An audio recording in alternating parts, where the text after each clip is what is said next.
don't want people coming together, bro. Like the Republican Party has an agenda, just like the Democratic Party has an agenda. Those agendas are so far apart from each other. Like there is no coming together. There's absolutely nothing Trump can say that's gonna make. Even if Trump gave them everything that they want, they're still gonna say it's wrong at this point. Trump is when it comes to actual. That's the same shit y'all did with Biden. But hold on a second, respectfully. Because when you got people like Nancy Pelosi who are tearing up his speech in front of the whole world, demonizing the man, this is what people follow. They follow their leaders, the Pelosi's, the McConnells, all these other idiots. I mean, JB, who's really, hold on, let me just say this part. The person that's really dividing the country, it's not the president, it's not Trump, it's the media, bruh. And I blame Fox News for it because they started it. And in the name of chasing ratings, all the media outlets on the left, they followed the formula of Fox News. And because at the end of the day, when it comes to most Americans, everything that they think they know about politics, they get from these suits on these news agencies. And see, the danger is, like, even if I watch my mother watch the news, right? She never questions if this person's opinion or not. Wait, so Fridays, I have to ask you, what does she watch? Fox, or does she watch CNBC? Anything other than Fox, because in her mind, she thinks Fox News, even if they're just reporting the news, she thinks Fox News is like the a tabloid channel. She doesn't regard it as a real news channel. She doesn't think that they actually ever report the news. And broken clock is right twice a day. So when she watches like CNN and ABC and CBS, all the other channels, she's not gonna ever think to herself that this person just gave their opinion. She thinks whatever came out their mouth is the news. And a lot of people are like that. Matt, I'm going to give you a chance to push back. Just give me a second. That's why we have to bring back the fairness doctrine and the Mayflower doctrine. This doctrine doesn't have much to do with it. It has to do with their program. Hold on, Marshall. Let me just say this. So, Darth Ninja and Quincy, right? I just want you guys to know, like ABC, that's owned by Disney. You know what Disney is? It's a corporation that you can buy stock in. Not Jews. It's not an exclusive club for Jews, you morons. So Jews don't own the news. They don't own the media. They own some companies, but not a majority of the companies. You could buy stock in these companies. Buy them right now. Go ahead. But this rhetoric of Jews own the news is fucking bullshit already. Hold on, everybody, hold on, please. Robert, hold on. Because I want to give Meta a chance to push back, then I have to go to Michael because he's been waiting. Meta, you want to push back? There too, Jay, if you don't mind. Marshall, I called you 3 times, bro. Dude, I didn't even hear you. I'm sorry. No worries, I got you. Meta. Yeah, I think it's not only possible, it's critical that both sides come together and remove ourselves from the shackles of this bipartisan bullshit. It doesn't and has not served us for years. Don't work. It's outdated, and we need to evolve. Right? It's so crazy. It's like hearing people in a pub in the medieval times argue about which king they want to serve. It's so crazy to me. Like, why are we so in our consumeristic mindset so focused on upholding other people that ain't did shit for us? And I'm speaking from a person, obviously you could tell, a black person, right, from America, who has to constantly deal with people equating me with the left so much so that I gotta say that I'm left-leaning just because I accept that people should be able to live a life where we can all just do us if it don't affect other people. Like, I just think that's bare common sense. So man, let me ask you this, because I think a healthy country is divided, and here's why. Because we can all come together on some bullshit. You know, Germany was together, and look how that ended. A lot of countries come together, and look how it always ends for the minorities in that country. So there's supposed to be a healthy divide, because again, we can all come together and what we're coming together for will be some bullshit. So real quick, I'm gonna give you pushback, and I'm gonna mute up so somebody else will speak. So what you're talking about, I agree with. What I would call that are subcultures. Obviously, people are different, right? But there are certain things that are intrinsic to humans, right? Like the need to eat, the need to have housing, the need to be able to protect your children. We all care about that, no matter where you stand on your in the spectrum of politics. We all want to make sure we're not eating fucking artificial meat. You get what I'm saying? We all want to make sure the house we buy, we can afford to buy it and not have a 30, 50-year mortgage and then refinance that bitch multiple times to put our kid to school. We all want to have assurances. That's something that we can all agree upon. And these farmers that got to currently deal with them losing their farms because they voted against their best interest is showing us that the lines that we are currently standing a part of, they're illusory. That we need to actually come together on real solid things and focus on that. Let me say this. Thank you, Matt. Everybody hold on for a second. Let me just say this. Next year's the midterms. Your voice could be heard. I know you think it's just one vote. I'm talking about congressional races, Senate races, governor's races. Get out there and vote. Get rid of some of these people that are lifelong politicians. Clean house. It's our fault these people are in power. It's our fault that Nancy Pelosi's been grabbing money with both hands for decades. If any of us did what she did, we wouldn't be in prison. We'd be under the prison. But it's legal because she's a congresswoman. I think it's fucking ridiculous. The truth is this: we have to stop playing with these parties. We just have to become Americans. I know it sounds kumbaya-ish, but listen, I can talk to Fridays. I can talk to XG. I can talk to Winston. I know what side of the aisle I come from, and I get it. But as an American, I'm thinking maybe this one's right about this and this one's right about that. To show a little more respect to each other, people listen. Will have this conversation. They listen to respond instead of listen to learn. And that's really the truth. This is the order we're going in. Michael Marshall Tough. Michael, thank you for your patience.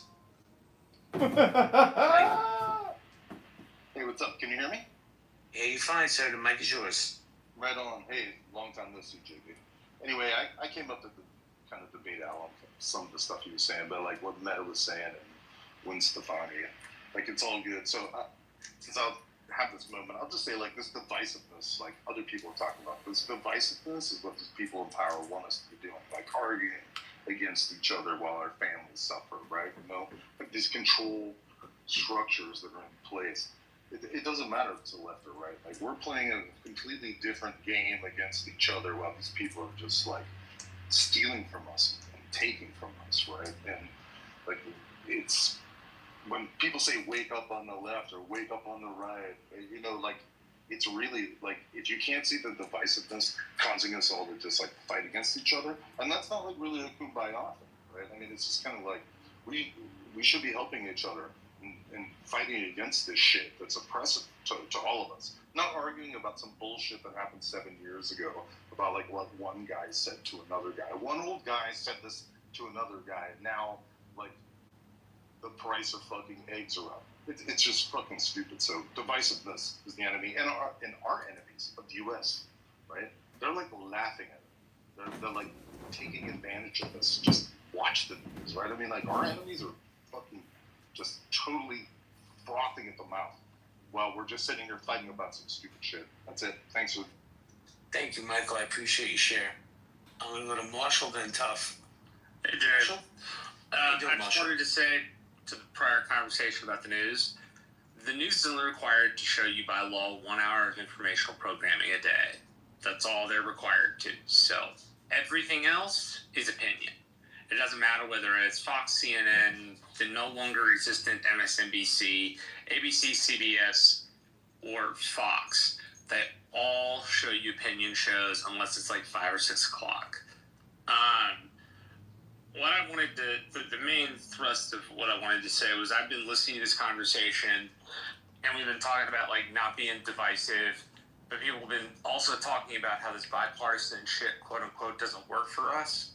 And the thing that hits me is, well, no shit, it doesn't work. Nobody participates in it.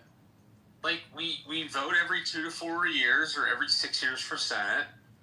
We pick the person we like. Sarah, no ma'am, you cannot have this food. We pick the sources we like, and then we ignore the rest. We don't, as Americans, try to make an effort to figure out either A, what people ideologically believe that is different than other people without like losing their minds. But number two, the less people are present, the less American citizens are present in the electoral system, the more the legislators are going to do whatever they want to do. One of the things, and I'll land with this, the founders said, was that the last check on the system was the American public. I don't expect people to have like 5 hours of news a day. I don't expect them to be experts. In fact, if I could give one piece of advice, it would be start in your local area, do like school board, city commission, county commission, or something in your state, because those control the vast majority of rules, regulations, and taxes that you have to pay. And if you get invested, if you get interested, your local government will work better. And if you clean up your little tiny corner of the world, the larger system can be cleaned up. But without public interaction for the system as the last check, we simply will have politicians doing stuff we don't want them to do because we don't bother to tell them what to do. We don't bother to call or to write or to make ourselves present during campaigns. We, at the very most, just vote. And we're Americans, and we have a bajillion freedoms, but they also come with responsibilities, and you also have a duty as an American to give back to your country. You can only make it better if you are an active participant in it. Otherwise, politicians are going to do the stuff you don't want them to do. Thank you, Marshall. Appreciate you. And I agree with you. I said it earlier. I don't give a fuck. It's for the local door catcher. Get out there and exercise your right, man. Before we continue, I just have to say real quick, this is for somebody they'll know who I'm talking to. Boston sucks ass, bro. Just gotta say that. Tough, how you doing, Tough? Tough, are you there? All right, we're gonna go to Pro Lyrical. Hello, Pro. Came to say hello. I just called. No, I was working I told you not to serenade me in front of people, but That's right. I've been working on my Steve Appel impression. That's So great. I've been addicted to doing Steve Appel. So I don't think I'm ever going to enter a room anymore as myself. I'm only going to go into Steve Appel. JB, do you need a fresh five? have you done this? You're constantly Appel. Have you done that for him first? No, I keep waiting for him to come in. I was hoping he'd be in here. And I was I'm gonna text him offline, see if I can get him in here. Benjamin, is Benjamin here? Sorry. It's just fun. I like doing impressions, but I don't know what it is. It's just weird. I'm just trying to master this Steve Appel thing. I do need him to come on in. At Casa de Appel law firm, Spagnoli and Hardcastle and McCormick. We all right. Back to your show. Hey, can I say something to the title real fast? Yeah, Tough, I called on you. Pro, hang out. I texted him, see if he comes in. Get it, Tough. Oh, my fault. I didn't hear you. I was in here with the kids. But I feel as though President Trump is not dividing the country. If you ask me, this country was made to be divided. Isn't that why we have two parties? Like, that alone is the division. Our side versus your side. Like, yeah, if you ask me. That's a fact, though. That's a fact. Yeah, that's what I'm saying. So, like, I feel like, no, Trump ain't dividing nothing. Like, no matter what, as long as it's 2 parties, 3 parties, stuff like that, it's going to be division. It's going to be. Hell, even if it's one party, it's in human nature for people to disagree. So, yeah. Thank you, Tough. I'll come back to you.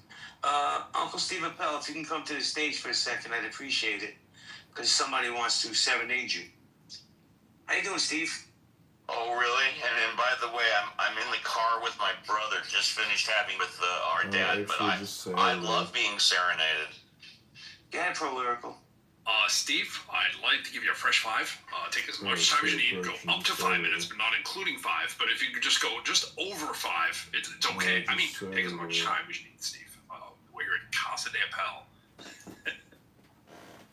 Here with a fresh 5 with my friend, Steve Appel. Thank you, Pro Lyrical. Thank you, JB. I realize I think I'm going over the mark with the baritone. Do you have a cold, Steve? You sound a little different. I'm in the car with my brother. I've been working on the Steve Appel. I don't know why. I don't know how it happened. I just, you have a lot of charisma that I had to try to take on. Meet her. Not one person can do it, but call it Benjamin, if he's in the crowd. Well, thank you for that, Steve. Thank you for coming in, because I texted him offline. I was like, Steve, can you come to the room for a minute? I didn't tell him why, so... JB, whenever you call, I'll be there, bro. JB, whenever you call, I'll be there too. And I will call Casa de Appel, sponsored by McCormick Hardcastle and Schmidt. Purchase is Saturday, 11 a.m. to 6 p.m. All right, guys, we're going to go popcorn style. Just please respect the one mic policy. The question is President Trump dividing the country? Yeah, I wanted to push back on what Tuff had stated, JB. You said that Trump is not dividing us. The country was already divided.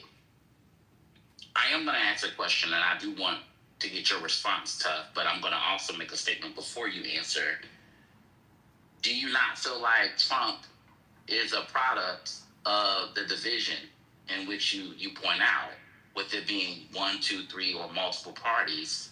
That's the way that the country was created. I did want to ask you that. And then my statement is, it was challenging watching snippets, and no, I didn't need to see the whole segment of Charlie Kirk's memorial. I'm not, doesn't matter whether I had empathy or not for this man's legacy. Let me just put that out there.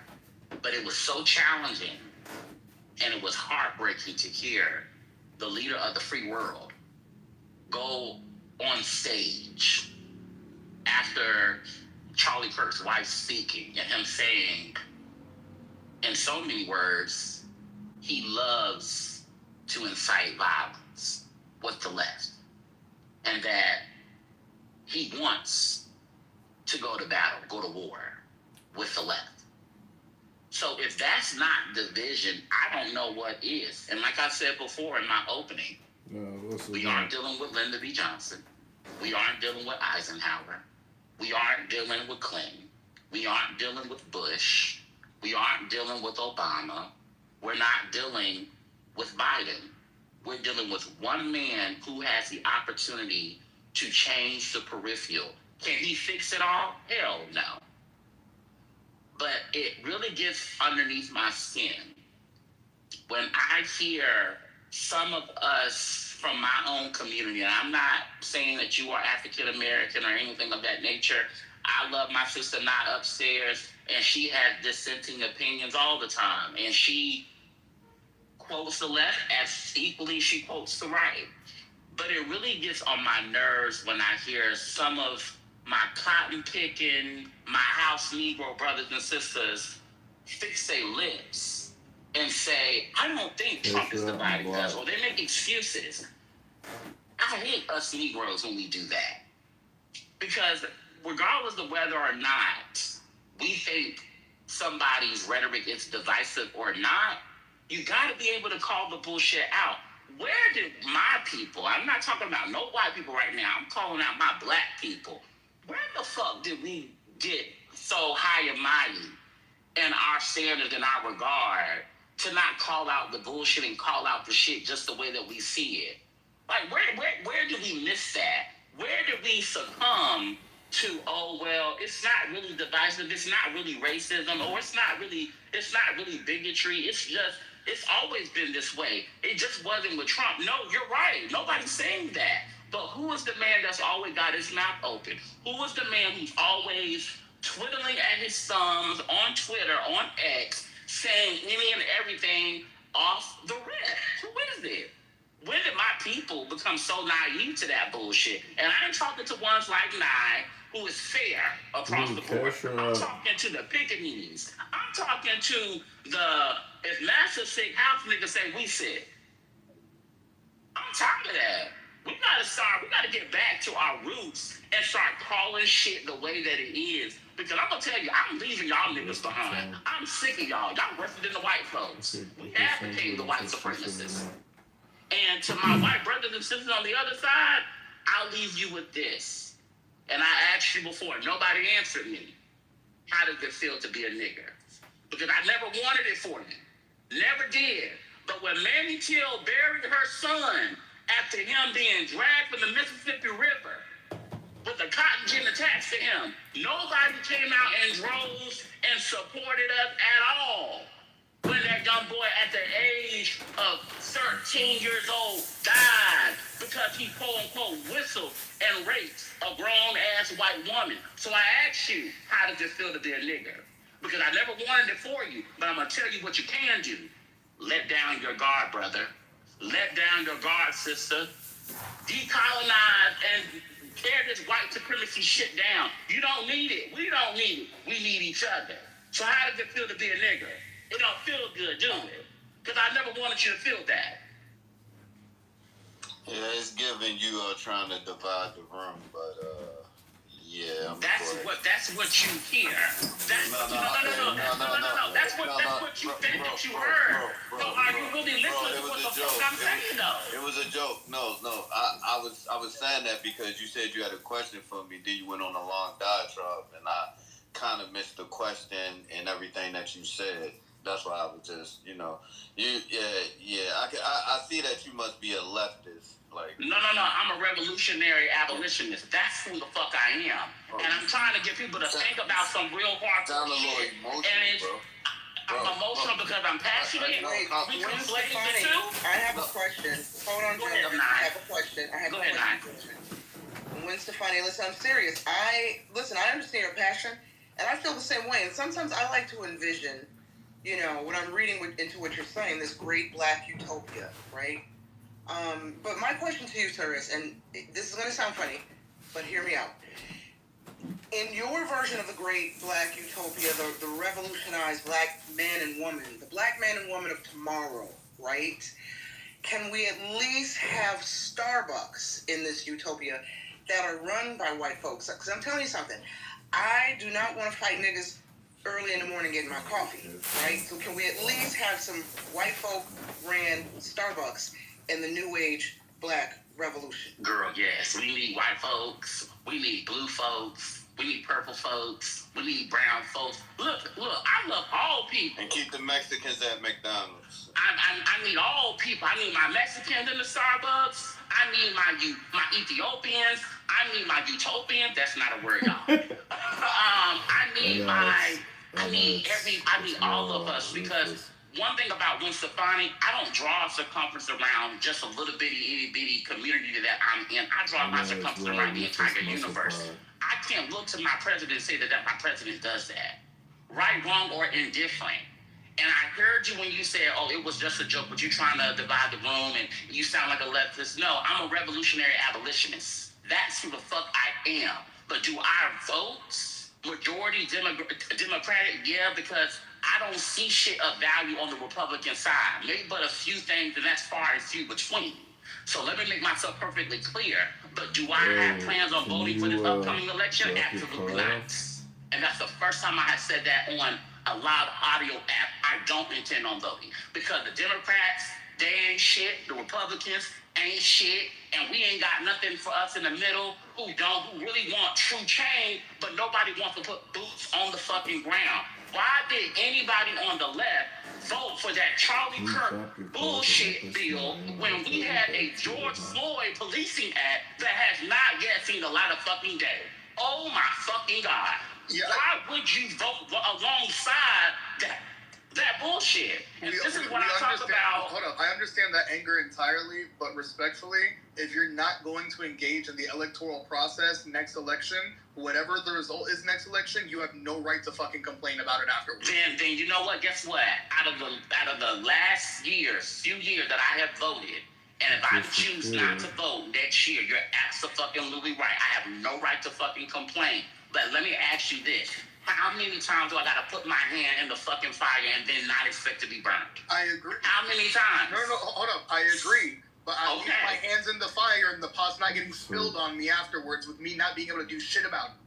But guess what? I think the world will be okay without me casting my vote.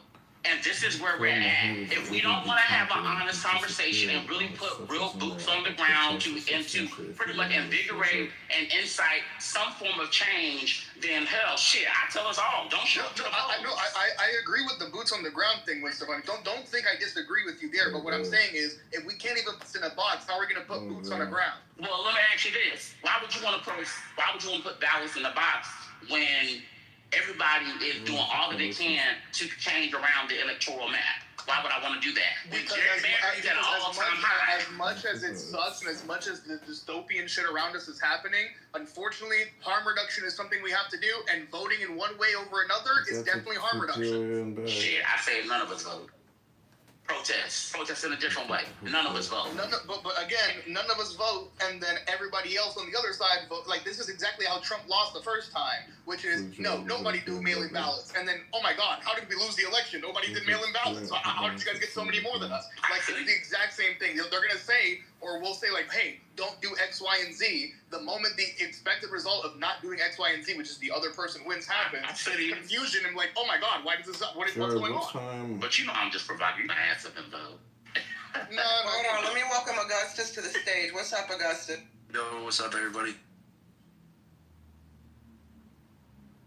Yeah, good topic. Always got the good topics in here. Yeah, what do you say? Is President Trump dividing the country? And anybody else wants to chime in? Gwen Stefani, I know you and XG were having a moment. Did y'all have a chance to land? I just wanted to welcome. Yeah, we all good. We all good.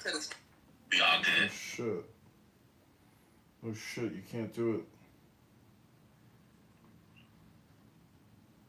Go ahead, Augustus, if you want. Oh, JB, I didn't know you were there. Go ahead. Oh shit, you can't do it. Augustus can go. I'm just going to ask Gwen Stefani a question, but I'd rather pass it to Augustus right now. Augustus, how you doing, bro? How's DC treat you? It's all right, man. To be honest with you, it's a tough town. It's a tough town to get around, but I made some new friends tonight, and we're gonna stick together, and I think that things are gonna turn around for me. So I'm just staying spiritually fit. Bro, hold on, time out, man. Listen, no bullshit, no cap, no stroke. Man, as far as you've come, like legit, because I know you from back in the day. Man, you doing fucking fantastic, and I'm proud of you. No bullshit. I appreciate that, JB. I really do, from the bottom of my heart, bro. I appreciate that a lot. Yeah, this topic, man, like, I don't know if one person could be responsible for what we're seeing. I wouldn't put it all on President Trump, man. He's a divisive person, and clearly, he's the leader of the Republican Party, but yeah, it all doesn't come down to just one guy, Yeah, I don't want to hypertext you, so giving you a ring, John. No, it's very doable. It's very doable, and I've been there. I've been on 3 times. And unlike you, I survived last time.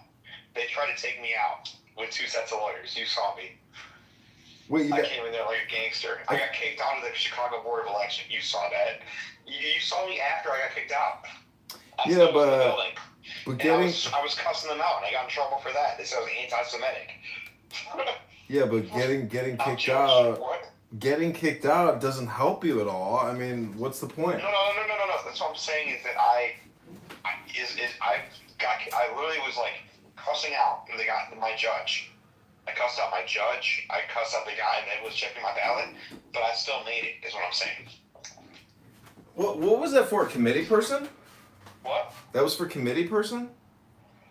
Yeah, and like I literally they ended up saying because I was such an alpha about it, they never technically banned me. Why did you I was bother? like, fuck you, I'm leaving, because I knew I was doing a worst case. And then I finally got Perry, and we fucked them up. Because like honestly, my antics did probably actually make it harder for me because like I was in like most of the ballot stuff they try to say were false signatures, or like my landlord, my I know. I heard the story. I heard the story. I've heard the story. I don't want to hear it again.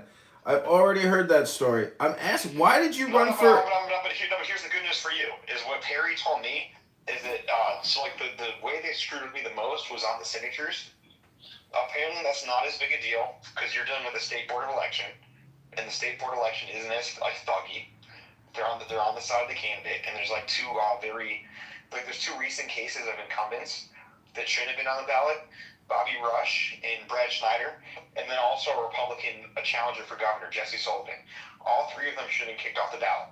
Jesse Sullivan had hired bad petition people, and they forged it, but they just kind of were like, he tried.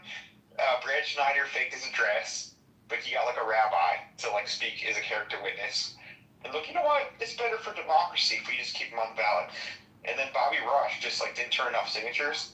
But he was he's a total Fed incumbent communist piece of shit. He retired this term, and I actually did videos for him. But regardless, they were just like, democracy wants him on the ballot. He's been on Well, the I'm sure the challenge.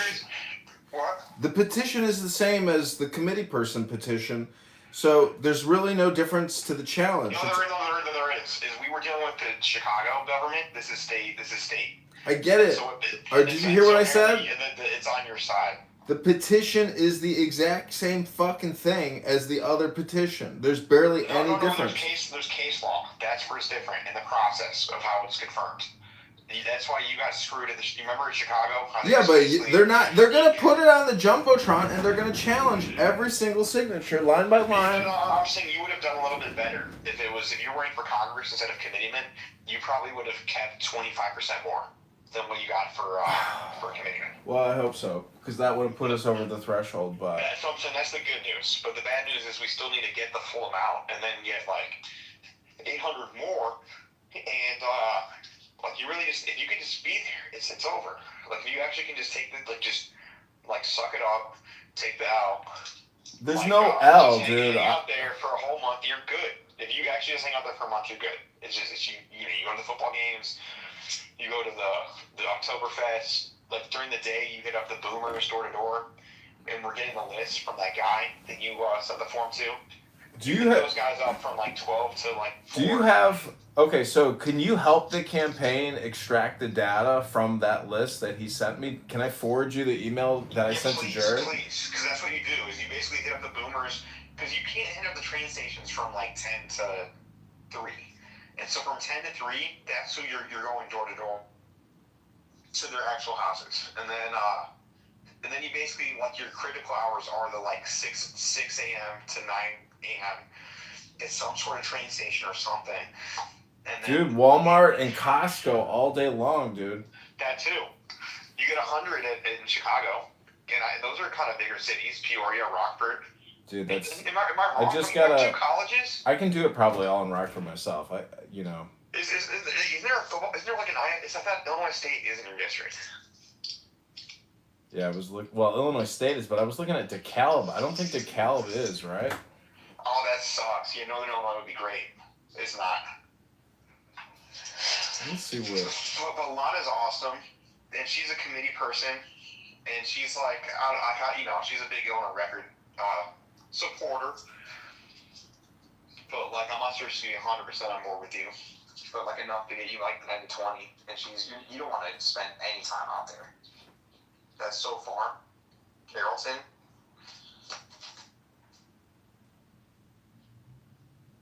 Unless you want to, but that's in your district too. Isn't that nuts? Listen, Rockford would be the best place to win this thing. Rockford, Aurora, and Bloomington, because you want to go to the high dense areas where you can actually go door to door and guarantee that you get like 15 an hour.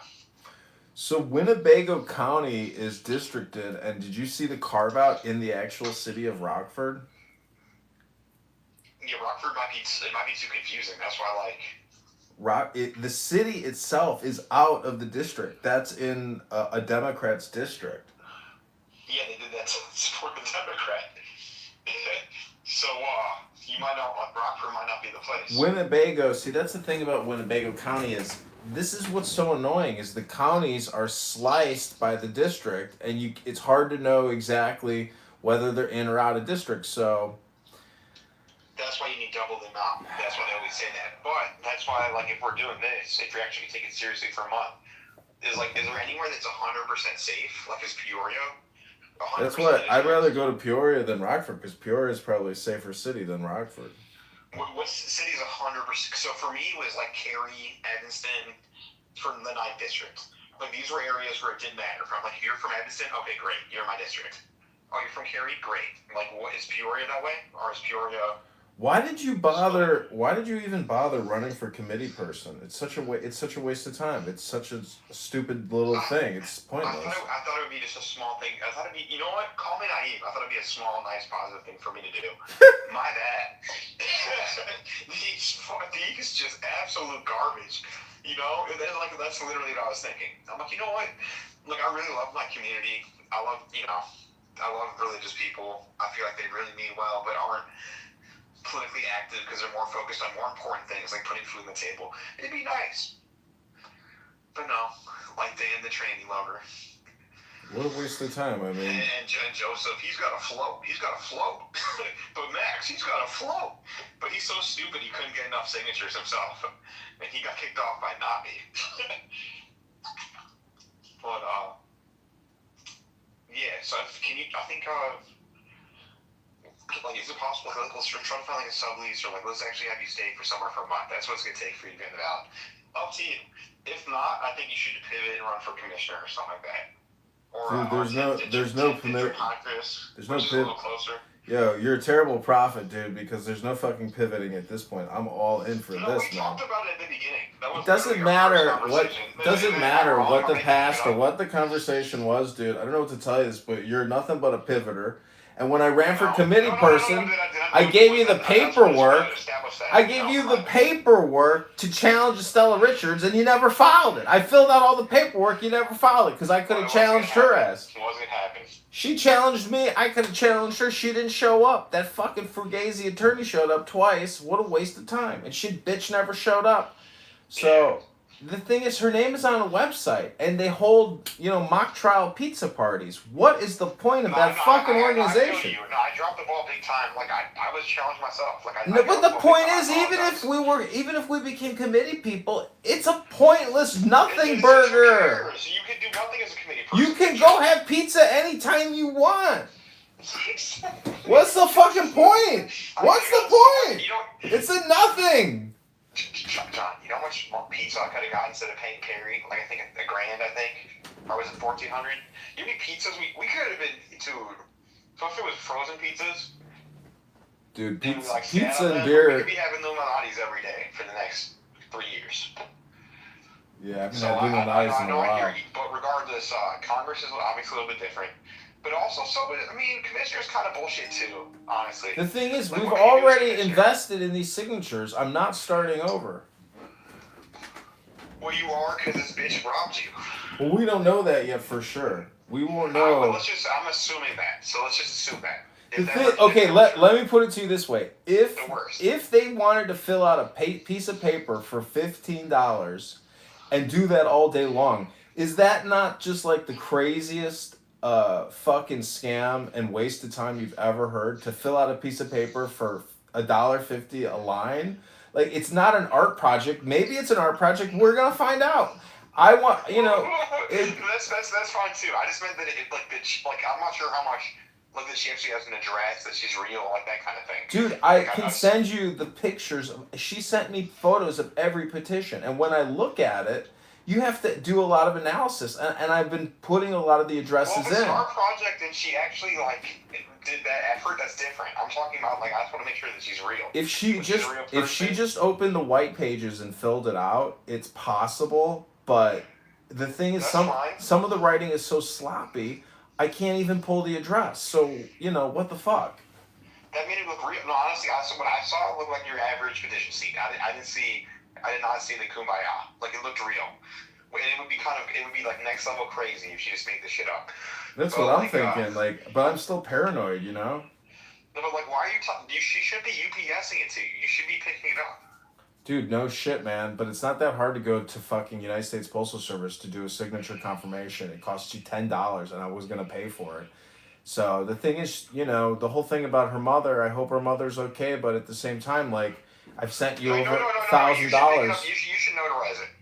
Just have him notarize it for you. It doesn't have to be her. Obviously, it does put the liability on you a little bit, but not really. No, dude. The banker who opened my account is going to do all the notaries, so it's free. It's fantastic. So why can't we just pick up her shit from because she has sheets. She took pictures of them.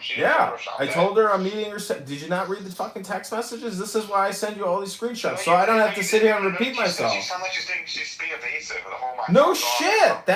We don't need to talk about it anymore. We've text messaged the conclusions of this situation. There's no reason to discuss it any further. I'm gonna have a good night. I hope you have a good night. Rabbano Shalom. I will talk to you soon. Totally.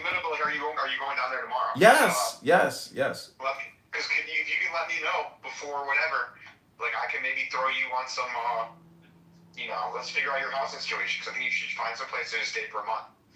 No, dude, I'm not doing that. I'm going there with one mission, and that is to pick up these petitions and to go to Oktoberfest. That's the whole mission. And you are too much of a pussy. You invest all this time and energy in this. Your ass should be in that car going to fucking Rockford to help me get 100 signatures, dude. I think I got $200. How much should I have in this campaign? You and your brother. How much? $100, I think. Total? I think both of you gave $50 as far as I can remember, but. Oh, we got to up that. That's what I'm saying. I'm very excited about what's going on. And you're saying what's right. And the shit you said about the Navy was the most Trump statement I've ever seen. I was laughing so hard to see George putting it out. He's like, he's gonna end the Navy. Isn't he so pathetic? Isn't he so pathetic? It's so funny though, but that's so funny. It's I don't want to call it a troll because you're making a deep philosophical point. But it's funny. So funny, dude. It's funny. So that radio show wanted me to come down to Peoria, but I was like, why can't we just do conference call, and then do an in person in October? So that's the thing is they want to use your. Man, we need you there for. We should just take the L, because if you get on the ballot, then you'll make $20,000 of earned media if you get on the ballot. Fact. The first story they write, the first major story everyone writes is who makes the ballot. Yeah. And you go on the ballot in Springfield. I'll hook you up with the Springfield rabbi. We'll have you wrapped to film. Dude, I'm going to Brooklyn. I'm going to Brooklyn to put a rock on Menachem Schneerson's gravesite. That's fine too. But you have to go to Springfield to submit your signatures. No, I thought you could submit the petitions downtown Chicago at the Illinois. Really? You have to drive all the way down to Springfield to submit these fuckers? That's what I'm saying. I'll hook you up with the rabbi. They're good, dude. I don't think you're right because I emailed that office. I don't know. I only ran twice. So you know now. Okay. I wish you were right. I'm trying to be a positive optimist here. No, honestly, it's a very special spiritual experience. I actually went with my grandma, rest in peace, twice. Grandma Debbie. A lot of fun, dude. You get a horseshoe in Springfield. It's the historical society does a good job of keeping up where Lincoln lives, his grave. Very impressive, very cool, very spiritual. The Capitol's beautiful. And then you get the hell out of there. Because it's also very dangerous. No, dude, you go to the Hooters before you leave town. That's what you do. You go to the Hooters before you leave town. No. It's very. You're running for. It's a very big deal. This is public service. At the end of the day, you could be in Congress. Oh, really? They've been doing a public service for the past 20 years, huh? No, they haven't. But I'm saying that they shouldn't be like that. That's not an excuse for you to kind of But, well, Billy's doing it too. Billy's an insider trader taking bribes too. No, it's a very spiritual thing, and it's very cool. And I think seeing Lincoln's grave is like really humbling. And to think about like him and Grant and like U.S. Grant Galena, I think is in your district. They were really like public servants. Unconditional surrender Grant, who have who I have an actual painting of in my car that I have to unload. But like he's one of my favorite presidents. Dude, these Irish, man, they got a lot of blood, sweat, and tears invested in America. Mm-hmm. I'm excited for you. So we'll just, I don't want to let's not get ahead of ourselves. So just this weekend, very excited. I hope I can collect these signatures, but if not, let's see how much you can get for Oktoberfest, and that'll be your base. Yeah. I mean, I got the time to do this. It's all just about logistics and security. Well, you're not taking out. Like, you probably don't have the time to do this, because getting signatures sucks, and it drains you, and it prevents you from doing other stuff. But as I said, you're going to get 10 to 20K of earned media after. Well, and what if you I... don't do it, you're going to have to pay a lawyer, it's going to suck. What I'm saying is that having had this petition, ghosting, investing money in anyone is always a waste of time. It's just horrible. No, man, what kind of person has the time to do this shit, honestly? Think about it. And, honestly, you're the type of person you're not going to get partnerships with any of these GOP groups. Oh, I know. It's such a horrible... Because you got to go straight to the people, and then... Really, the whole... We did the whole thing, man. I mean... Yeah. It is a horribly obnoxious but Tommy filtration. Hansen is your hero. Tommy Hansen should be your hero. Tommy Hansen, he wins. He's going to win this primary again. Look him up. He wins every fucking time in the 5th district. Tommy Hansen wins. I don't know who you're talking about. That's all he does. So wait, what happened? What happened with your divorce? Are you still getting divorced? No, I mean, I technically am, but Tommy Hansen, he's run the 5th district I'd say 10 times, last 10 elections, and he gets opponents, but he always wins, and he honestly just himself gets the signatures every time, and then doesn't run a campaign, and then lives in Tennessee. Well, listen, the next the next mayoral race, I'm most definitely running for mayor of Chicago. So is Tommy Hansen, because I can get those signatures at the blue line stops and get on the ballot for the mayoral race. Then why not run in your district? That's your other pivot, is you run the 3rd or whatever district you're in. Well, the mayoral race is a ways away, so that's what I'm gonna do. That will be. Let's try this weekend, but because you have to really. I think with that, honestly, there is no other way. My dad's doing it, I did it. Hansen. No, I got it. I have to be responsible for 500 signatures myself. I just ordered a sign, so I was hoping the sign would get here before I go to Rockford. But anyways, we have a new sign for the campaign. I'm excited, and congratulations, and I'm proud of you. And it's a very important thing, and it's going to be a very special trip, and you're going to like to fill in Springfield and eat some good food and walk the same grounds that Abraham Lincoln walked before he took on the mantle of the presidency. So congratulations. Well, good year, good youngster. Yeah, Rabboni Shalom. I got ran out of Bloomington, and you know what's the wildest thing is when you look at the map in Bloomington and Normal aren't even in the district. The whole city is literally it just loops the town. Nothing's in district. It's just to fuck over James Martyr and Josh Lloyd and. It's on purpose. It's because the urban areas, that's where the colleges are, and yeah, what the fuck? And there's no voters. I don't understand the density. I don't understand it. It makes sense. Is you give the liberal areas to the areas that are the rural. So basically there's a central. Some of the Central Illinois Congress people are Democrats, like Nikki Blazinski, for example. That should be the case, but they do that by giving all the liberal areas of your district. They pass it on to her. And then making sure that, that's gerrymandering. How do you not get this, man? This is all they're talking about right now. So, I want to... It's this simple fucking poli-sci. So, I signed the signature for the petition for my local state senator, Lindsay LaPointe, and she just posted a photo of herself with Pritzker. But I'm subjected to this wage garnishment because of Illinois state law with regards to mortgage foreclosure, and I want to get them to change that type of debt collection in the state legislature, so I don't have to pay it. But well, they're gonna love you because you're running against they're gonna love you. it's a good thing to wipe out. It'll save probably tens of thousands of Illinoisans. Yeah, I'm going to. I should have bought her a coffee when I saw her. She looked so bad. I was like, is that the same woman from the photos? No fucking way. You need to swipe right. Dude, everybody's vexed up. All right. Well, anyways, have a good one. And I'll talk to you tomorrow. Okay. Okay. Take care. Bye. High school football Friday night. Take tissue to Rockford and Peoria.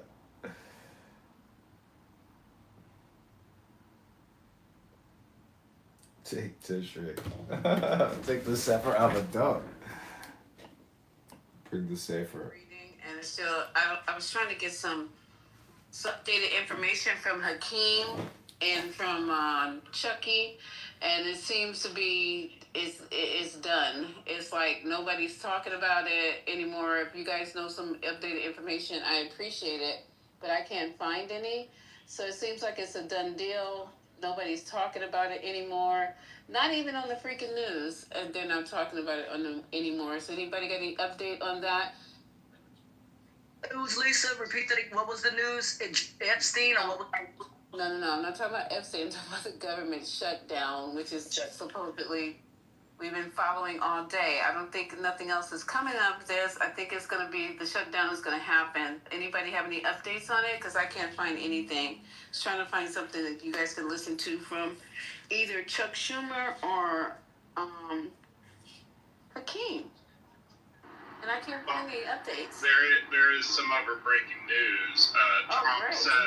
Hey, everybody. Hi, Lisa. Hey, girl, you've been missing No, I don't have any real update. You know what? I have intentionally checked out. I didn't even go to work today. I was so damn. I was like, girl. I'm gonna do you. I'm not going in there. I don't want to hear no shit. Yeah, I've been checking out. I was like, I'm not going in there. I don't want to hear another water cooler conversation about the shutdown. I don't want to hear about anybody that's stressed. I just was like, I'm not going to work today. Fuck them. I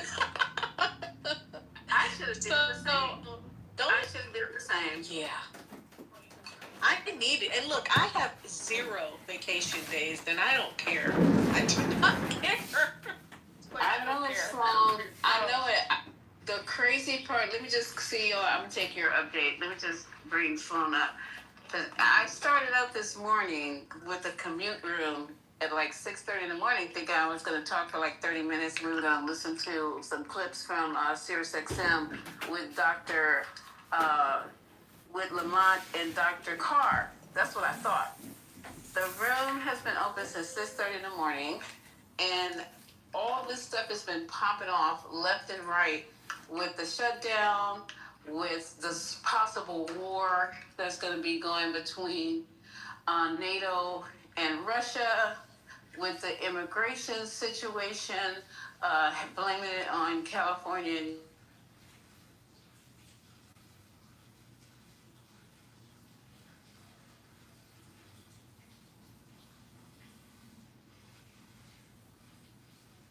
Because it's been crazy.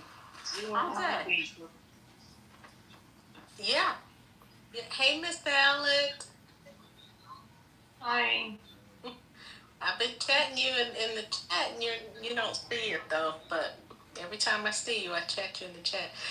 The only thing I've been hearing is, the House doesn't want to pass the continuing resolution for the budget until, I guess, the Senate agrees to the Obamacare subsidies or some little things like that, something like that, and they want that included in there, and that's understandable.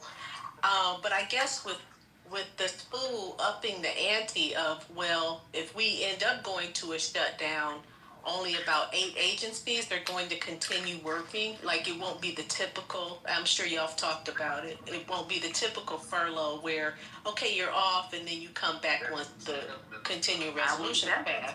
Thank you, sweetie. I'm sorry, guys. Oh, okay.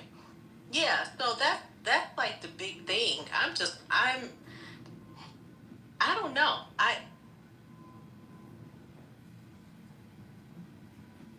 Did you intentionally go out, Sloan, or you finished talking?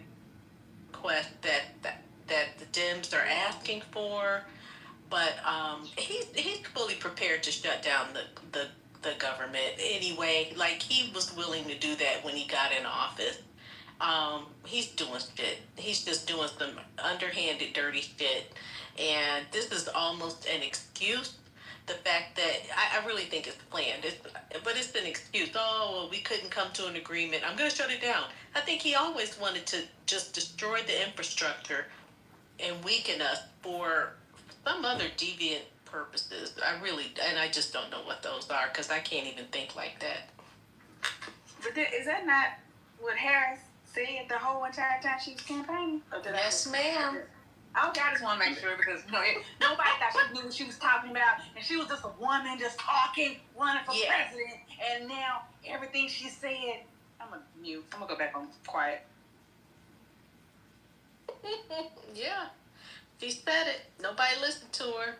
They disregarded her. Oh, like you said, just a woman talking. She doesn't know what she's saying. But at the same time, I think more people should have said it on the Dem side. That's very frustrating. More people should have said it. Hillary Clinton could have come out and said it. I think anybody that was a Democrat could have come out and said it. And then those Republicans that don't even align with him could have said, we are concerned. But they would never betray their party, even if they won't vote for them privately.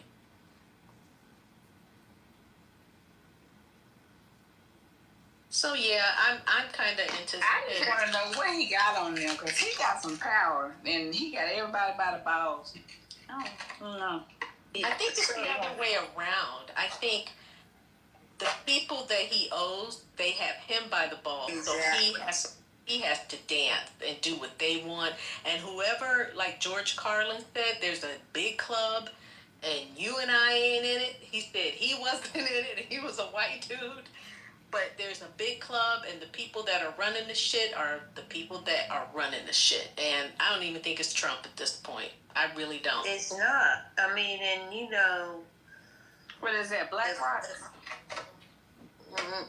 No, it is the same person who's trying to blow up everything everywhere so he can get, basically, in my opinion, control over the continent of Africa. So he can be the world power one day, or whoever, he can say he led Israel to world dominance some kind of way. I feel like that's what his ultimate goal is. And I think I told you guys yesterday that there's this website called Yandex, and you can It's called what? Yandex, Yandex. That comes up in your search engine, and you can put in BB documentary, and I don't know if it'll come up now, because when I try to do it again, it might have been scraped from the web, but it is eye-opening about BB, all the way back to his childhood, and it is narrated by his best friend, who he eventually financed to be an American film director, a film producer here in the United States. Can you put that in the chat? Or is it safe? I tried to find it again, because I actually fell asleep on it 2 nights ago. I think it was 3 nights ago when I was watching it. I fell asleep on it, and then when I tried to search for it again, I couldn't find it. So it may have been. Okay, say it again. I'm gonna try to look for it. Say it again. But somebody said that it might be on YouTube. I just don't know. What's your friend's name? Time it's been scrubbed. Somebody in the chat said this is the second time it's been scrubbed. Why? Spell it again. YANDX, YANDEX.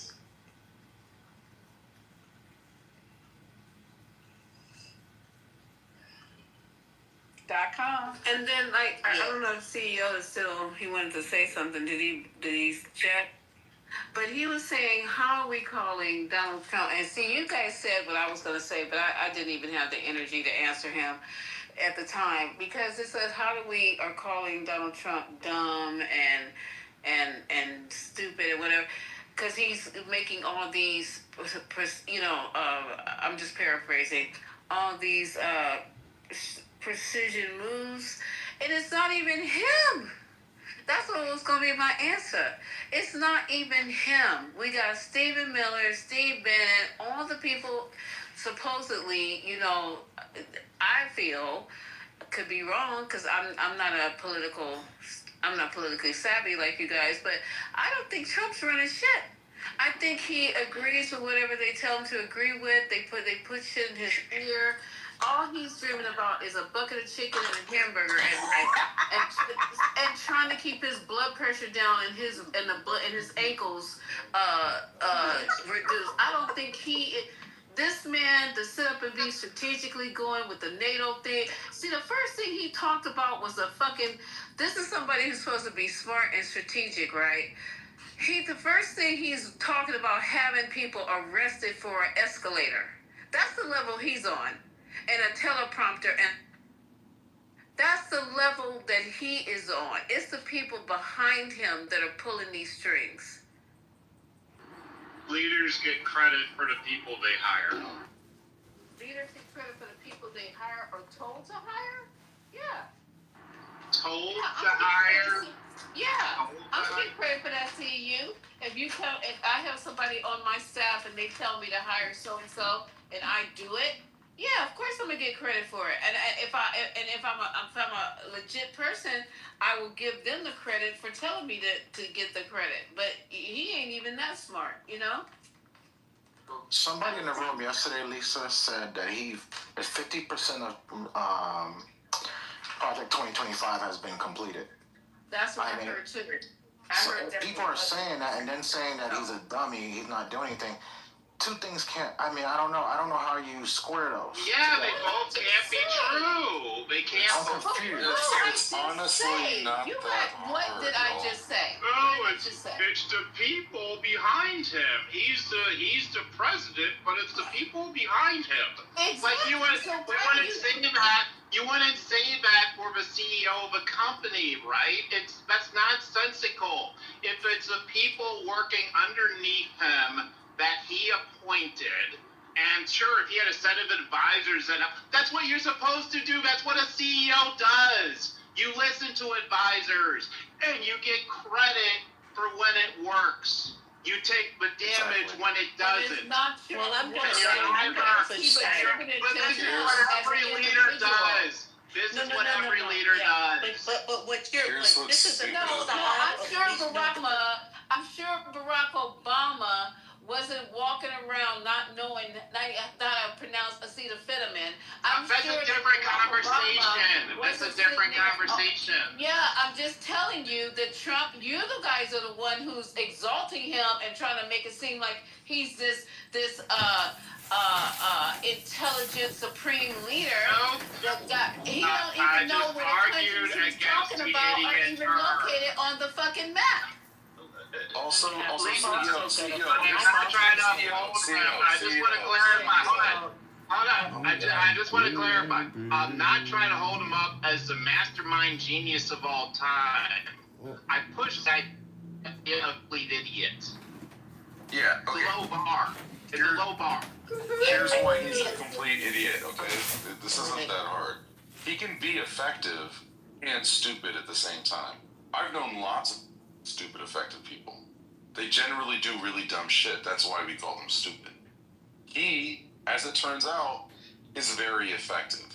He's very effective at mismanaging a pandemic.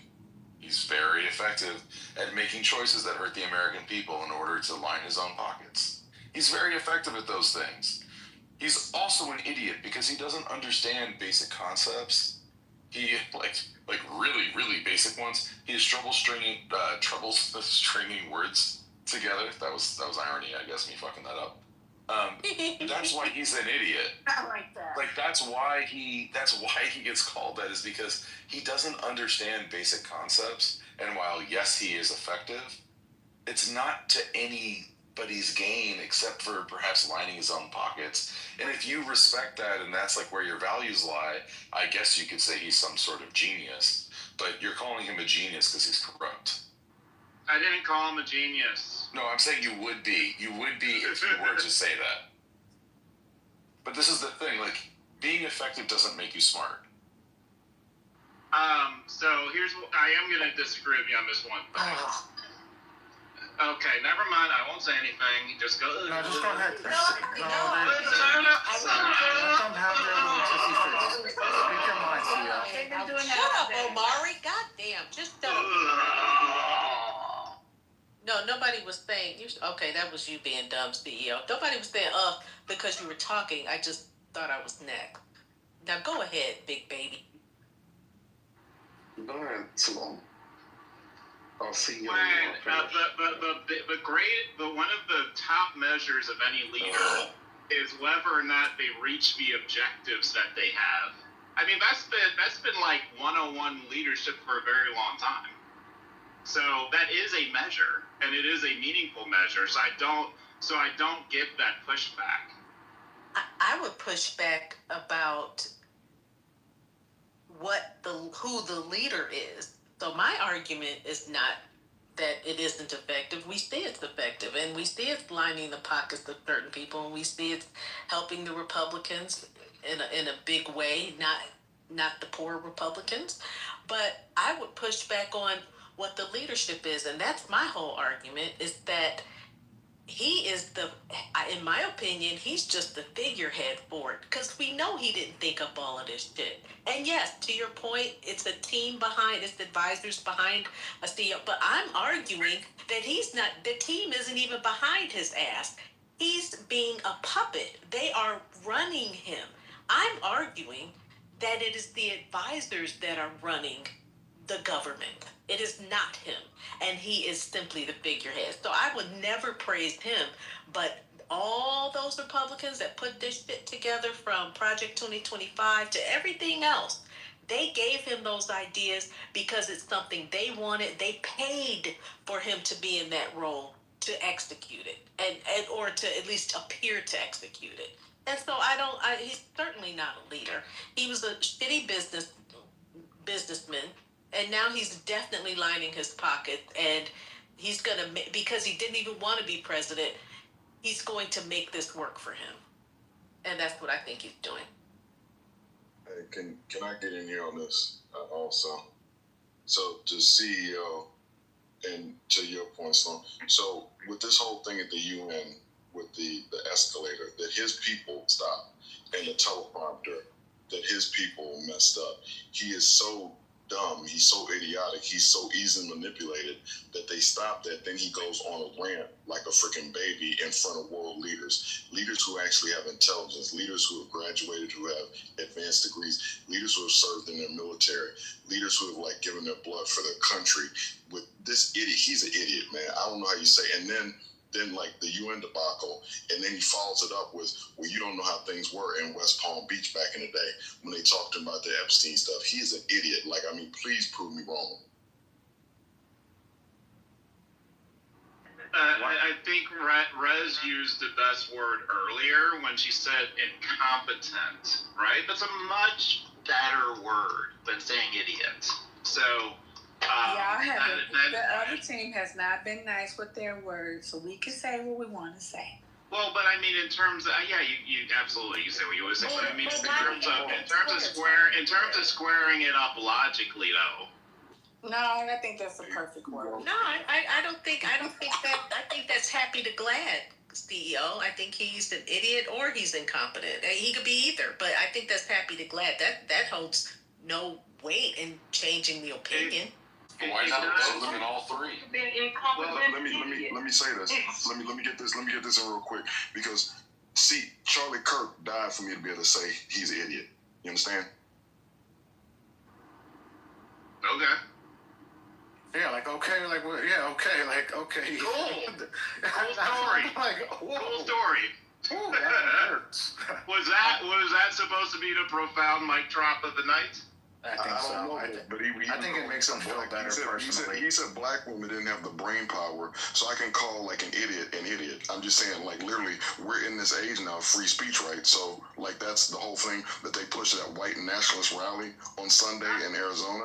Like that we can say we want to now. Like this man in New Jersey, I can't think of the politician's name, talked about like Newark schools and like basically saying how segregation is good and talking about the whole thing with like blacks and whites and test scores. We can say we want to now, so I can say he's an idiot. That's all I'm saying. Like we're in that age now. Yeah, I mean, of course. I wasn't coming at it from the free speech angle. I was just coming at it from the angle of like, make it just line up for me. He can do all these things that no other president has done and test the Constitution and get away with all this stuff, but at the same time, he's an idiot. I mean, so that is the thing. And get 34 felonies. And get away with it. It's, yeah, this is crazy work. I'm giving you a hard time, CEO. I'm just giving you a hard time because all this stuff is a joke. We had a black man who was hung off a bridge in New York last week, and we had another in Mississippi. I mean, they're outside now. They had a white nationalist rally in Arizona on Sunday. So I'm just saying, I'm just giving you a hard time because all this shit's like a joke at this point. My assumption that white nationalist was at the event. That's all it was a word. Stephen Miller gave parts of a speech that echoed Joseph Goebbels' speech. Like, go look at it. Yeah, that's so wild, right, Michael? That to me, like, I'm saying all this stuff's a joke at this point. Yeah, it's so wild. And like, look, whether or not Trump is an idiot is maybe not the most important conversation. The question is he helpful or damaging? And if you still think he's helpful, there's no question about that, Your Honor. I mean, yeah, but like, well, who cares about the definition of the ad hominem attack on him? Like, I mean, I've got all kinds of insults, all kinds of words that I could use to describe Donald Trump. I mean, but the thing that actually is the most impactful is like, what is his impact on people? Like, what is he actually doing that changes our lives? And the things that he's doing that change our lives are unabashedly a fucking disaster and tragic and leading to all kinds of human suffering both here and abroad. I mean, why the hell is he putting massive tariffs on upholstered furniture? Like, what is wrong with this man? He's attacking Tylenol. He's now attacking mifepristone, which is an important drug for women. Like, this man is just a terrible, terrible human being who has no problem causing human suffering. And he said it himself at a fucking funeral of all places that he wishes ill on his quote unquote enemies. And he's talking about us. He outright said the word hate in a place where he had an opportunity to bridge differences. He further exasperated them by saying what he hated. And I just think that is not representative of the POTUS. And in so many ways, people are supporting him no matter what he does, which is terribly dangerous. Terribly dangerous. So, Butter, he's not POTUS. Somebody else is POTUS. He's just a puppet, so I gotta correct you there. And also, he's not dangerous. No one listens to him. He's stupid. He's an idiot. So no one listens to him. So, I mean, I don't know what the argument is. If nobody respects him, nobody likes him, he's an idiot, he doesn't have no support, and therefore it's... And then therefore, what is the complaints? Hold on for a second. What's the complaint? Is he being Hold on real quick, Si. Hold on real quick. Just let me get one thing. The thing is that with Omari, what you said, that's incorrect. These rooms have y'all effed up. Because we get in here and like we're erudite and we're smart and we have all like we got degrees, we're all in here and it's like we're having these conversations. In middle America, people listen to him. People literally take what he says as gospel. That's why he's dangerous when he just spouts off the stuff he does. People literally, you could see it. That 100,000 that packed the Arizona Stadium, all those people, anything he says is like his words are the gospel. So he's very dangerous. Those people are never going to listen to you. They're never going to like you. They don't like you. So if you put those 100, hold on 1 second. Let me finish. Let me finish. If you put 30, you put the same people in this room that was at that rally, you would have a completely different conversation. They would be calling you the same thing that you say. They would be saying about Biden. They would be calling him slow, auto pen, this, that. I mean, we're in an upside down world. I mean, I can't wait till Stranger Things come out because this is really the world that we're in. Here's the thing. Hold on for a second. Here's the thing. So nobody would still vote for Kamala Harris on that side. Listen, here's the thing. The other people like us, the radical left, we don't lynch people. We don't go to HBCUs and put threats on kids for something that we had nothing to do with.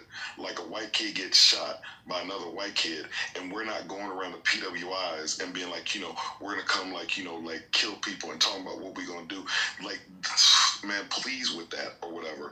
This shit is dangerous and it's not a joke anymore. And I'm just saying, I'm out. It's just not a joke, So y'all keep on having these goofy ass conversations. But no one's laughing. I'm not laughing. I never went ha ha ha. If you can have the same conversation with the same people on that side, they don't like you either. That's what I'm trying to tell you. If that can't get through your head, I don't know what can. They're having the same negative conversation that you're having about them. Hold on. Look, what is your point? I'm talking to Micah right now. The point is, you're repeating yourself the second time. You can complain all day about Donald Trump. You can explain it would be useful. They're complaining about you. They think you're the ones that are destroying this country. They think Biden is the one with Dark Brandon that causes division. They're lynching people, Omari. We're not.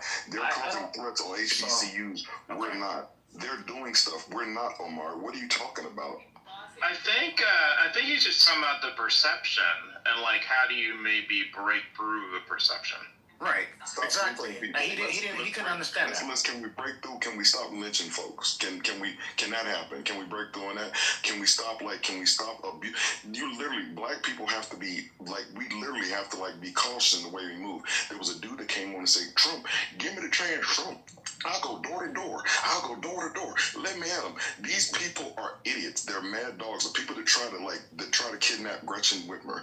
All these people, the people that try to burn Josh Shapiro's house. The man that took the hammer to Nancy Pelosi's house. Then they joked about Nancy Pelosi's husband. And then they want to talk about you shouldn't make fun of people after attacks. And they will. I'm just saying. It's a joke. I'm just saying these conversations we have are this is just some stupid. Anyway, I yield. That's why I ain't been coming up. Because I'm good. Yeah, and the problem with this is also the things that are being done with power are not congruent. So those people can feel however the way they feel, but there's still objective reality. It still exists. We're still here. And the problem is that the stuff that they're saying doesn't add up. And I agree that it's a problem that our country is so divided. But you can't resolve that division when you've got one side that is so incredibly propagandized that they just are so divorced from reality that they can't connect anymore. They're attacking Tylenol, man. What the fuck is going on? Their goddamn minds. We're talking about 90,000. Did you just not hear what Butter said, and you're gonna come off your mic for that? The White House. This shit is absolutely crazy. They are not they're not living in the real world, and they it's not close. I would love to find common ground. I found common ground with lots of people many times over many years. But if you're gonna tell me that the 2020 election was stolen, what the fuck am I supposed to do with that? You're an idiot. Yeah, I mean, the reality is the tone of the country can't change while Trump is leading it. It just cannot. But what it did do is expose some of those closed-door conversations that were being had that we always knew were happening, but we never heard at the level of transparency, you could say, as we do now, which is why Charlie was so many people were a big fan of his, because he was saying things that they didn't have the courage to say.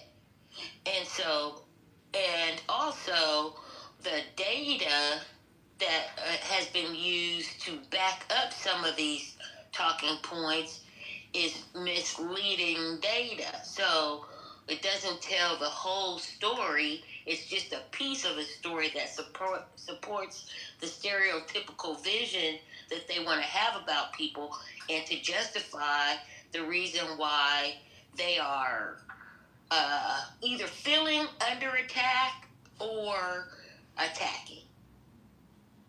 Do we need anybody to tell us the whole story? We're being told the rest of the story. We knew the story during his first term. We're just getting the rest of the story. You know, we knew how this man was. It's no surprise how he was. And he's just carrying it, completing his task. That's all. I mean, I wasn't surprised by his action. I'm still not surprised by anything that he does. They had an episode. They showed this episode of an old Twilight Zone where Dennis Hopper basically played this white nationalist or whatever, like these Hitler youth that were like trying to spring up in America, and they have this shadowy figure in the back. You can't see like the face, but it's like Hitler or whatever. Like if Hitler lived, and he was trying to influence this thing, and they talked about.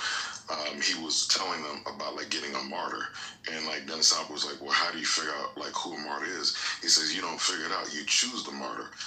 I'm just saying this thing that they've done with this CK kid before, nobody really knew about him. Some people did or whatever, like just like you know about you were like Nick Fuentes and some of these people, but he has become something like so much more powerful, like in depth, and to the point about like this man I saw from New Jersey that I can't think of the politician's name, that literally was talking about test scores and black kids and white kids, like you said, saying the quiet parts out loud. Like I said, we're in a real effed up place right now, and that's why like I can't with this thing with like just like Aaron was saying with this middle ground, and like so Mars, we can't go back and forth. There is no more even Steven on this or whatever. They kill people. They are doing things that are very damaging. Even with this mess that he did with the Tylenol or whatever, they're literally, and like with stopping abortion, but all this stuff that they're freaking doing, where like you can't even be like this woman who was like dead, who was basically like just like an incubator for a baby that was just. They are literally doing. We don't do that. Like the radical left, like for whatever we do, we don't do all the stuff that they do. And so I'm saying like there's literally this dichotomy, and they lie. It's just like it's just a sick.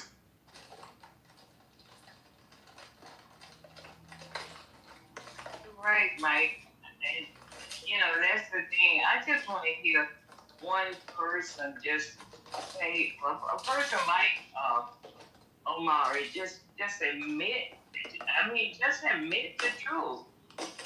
It's like Patty said, the belief in human rights is a threat, and that's sad. Really sad that we have to feel like that, but that's the feeling that we have gotten since this man been in office. And people, it haven't even been a year yet, and look at what we're going through. This shit is scary. You can call it fear-mongering. You can call it whatever fuck you want to call it, you know. Just use your dictionary, I use mine. It is what it is. Amen. I have Sandra, I agree with you. Sorry, you guys. Listen to me clean the bathroom. Sorry, you could have put me on mute. I just want to say, follow up with one thing. I've been gone for a couple of hours, not because I wanted to be, but my battery went dead, and I had to be somewhere where I couldn't charge my phone, so I couldn't miss y'all. But anyway, to the marathon. I just wanted to say, pain. So that's what takes me off and triggers me. Like May was saying, when they don't tell the truth. I mean, it's hard to get them to admit to anything or to tell the truth. Which makes it difficult to try to even have a real discussion because we can't agree on a basic set of facts. And one more thing I wanted to add was, yes, everybody knows violence happens on both sides. But you had J.D. Vance yesterday, before we knew anything about what happened in Dallas, blaming the left. It doesn't make sense to do that. Like jumping out, putting the cart before the horse as the vice president does nothing but make people feel worse. It is not a trajectory toward trying to make people come together. But I'm sure that they figured out that the division makes them stronger. So they believe. But I do believe they're going to, in the end, us up into each other together, bumping heads together, because they're going to wake up. They have to. But what there is, hate comes from both ways. You're in the matrix there. Response is different. And it's very clear. It's very clear. You went out. Deb, you went out. Oh, where? Okay. So, yes, there is violence on both sides. But what we have to look at is the response. And the response from either side is very different. It's very different.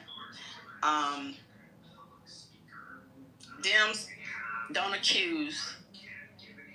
They don't speak more hate on top of what's happening. And it doesn't matter. They respond, whether it's a Democrat or a Republican, they respond the same way. We don't get that from the right. And to say anything different is simply a lie. And we just got to do better, y'all. I'll land. Lisa, did you play that clip yesterday, the full clip of the 5 with Jessica Tarvo and Greg Gutfeld when they're going back and forth? You played that, right? I think she's cleaning her bathroom. So I mean, Omar, has Jesse Waters lost his mind or what? Or is it just me? Yeah, he's losing it. But that's what I'm saying. Like if you just go put that conversation on with Greg Gutfeld, he's making it seem like it's the left, right? That's what I'm saying. I'm not having a conversation like I'm one way or the other.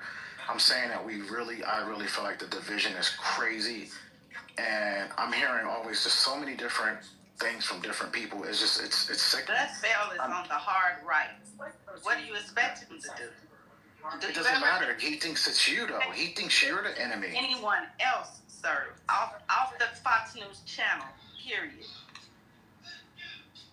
Hello? It doesn't matter about the channel. I think you're missing the whole point. It does. The point is, he looks at you as the enemy. Let me look at him as the tell enemy. you why it matters, sir. It matters because most of the programming on Fox News is entertainment. It's not news. So they don't, the same restriction that's on real journalists are not on those who are providing entertainment. Gutfeld is one of those guys. That's Hannity. That's most of them. Brett is the only one. There may be another one that. So listen to Brett Baer, whatever his name is, because he's a real journalist. And so while he may have a slant, he's giving you real news. So if you insist on being on Fox News, listen to someone. I mean, why do you want to be ignorant to real facts? And I don't mean ignorant in a negative way, but to not know a fact is literally ignorant to a fact. So that's what that is. But if you can't turn your channel off Fox News, which is weird in itself, as long as you understand that, but at least listen to a reputable journalist and not so much with the opinions, but it's opinionated. Morning Joe is opinionated. They are not journalists. Okay? So, listen to Brett Baer if your TV won't go to another channel. Because you sound weird a lot of times, I mean, people were thinking the same thing I was about 15 minutes ago when you spoke. We really don't know what you believe because you change every day. I don't know. You arguing both sides, and you're not doing a good job on either one because your facts are off skewed. And I land. And Omari, like I would love for some sort of kumbaya to happen, but the reality is that, like, if you're tired, like if you're divided with someone and they're punching you in the face, they got to stop punching you in the face for you to start having a conversation. And the reality is the right has been complaining about ghosts for a long ass time, like the war on Christmas, for example. Just absolute nonsense. And they've been complaining about things where, for the most part, like they've had the opportunity to do whatever they want in the states, where they've had the control, all those sorts of things. Meanwhile, the Republican Party has constantly gone in to other states to change things around. They've used all kinds of levers of power to impact the lives of people. Like, I live in Oakland, man. I don't remember Biden ever saying he was going to place troops in any sort of red area. Donald Trump has talked about placing troops in my home. Like, I don't want them there. They don't belong there. There's no need for them to be there. So I can't have a chill conversation, like break bread. We're gonna I don't know, sip some sort of beverage together and figure out how we're gonna bridge our differences when someone's talking about completely unnecessarily putting National Guardsmen in my city. Not an option. And this is the problem, is that the actual impact of the Republican policies is severe. And the actual impact of the things that the Democrats have done is just nowhere close. It's still in the mainstream of American politics, as it has been for a long time. This dude is not that. He's a clear and present danger. And until that danger is addressed and that threat is reduced and mitigated, it's impossible to have that conversation. And the right can feel like, oh, the left is coming for them. But the reality is that they're not. Johanna, Lisa is a perfect example. And everybody in this room know that. Lisa will get in a Democrat ass in a heartbeat. If a Democrat is wrong, she's gonna come out with it. She's gonna talk her shit. You know what I'm saying? But you will not hear a Republican own up to shit on this stage. Period. They will come up with an excuse for everything. You will not hear them own up to say this, they were wrong, they did this, You just don't.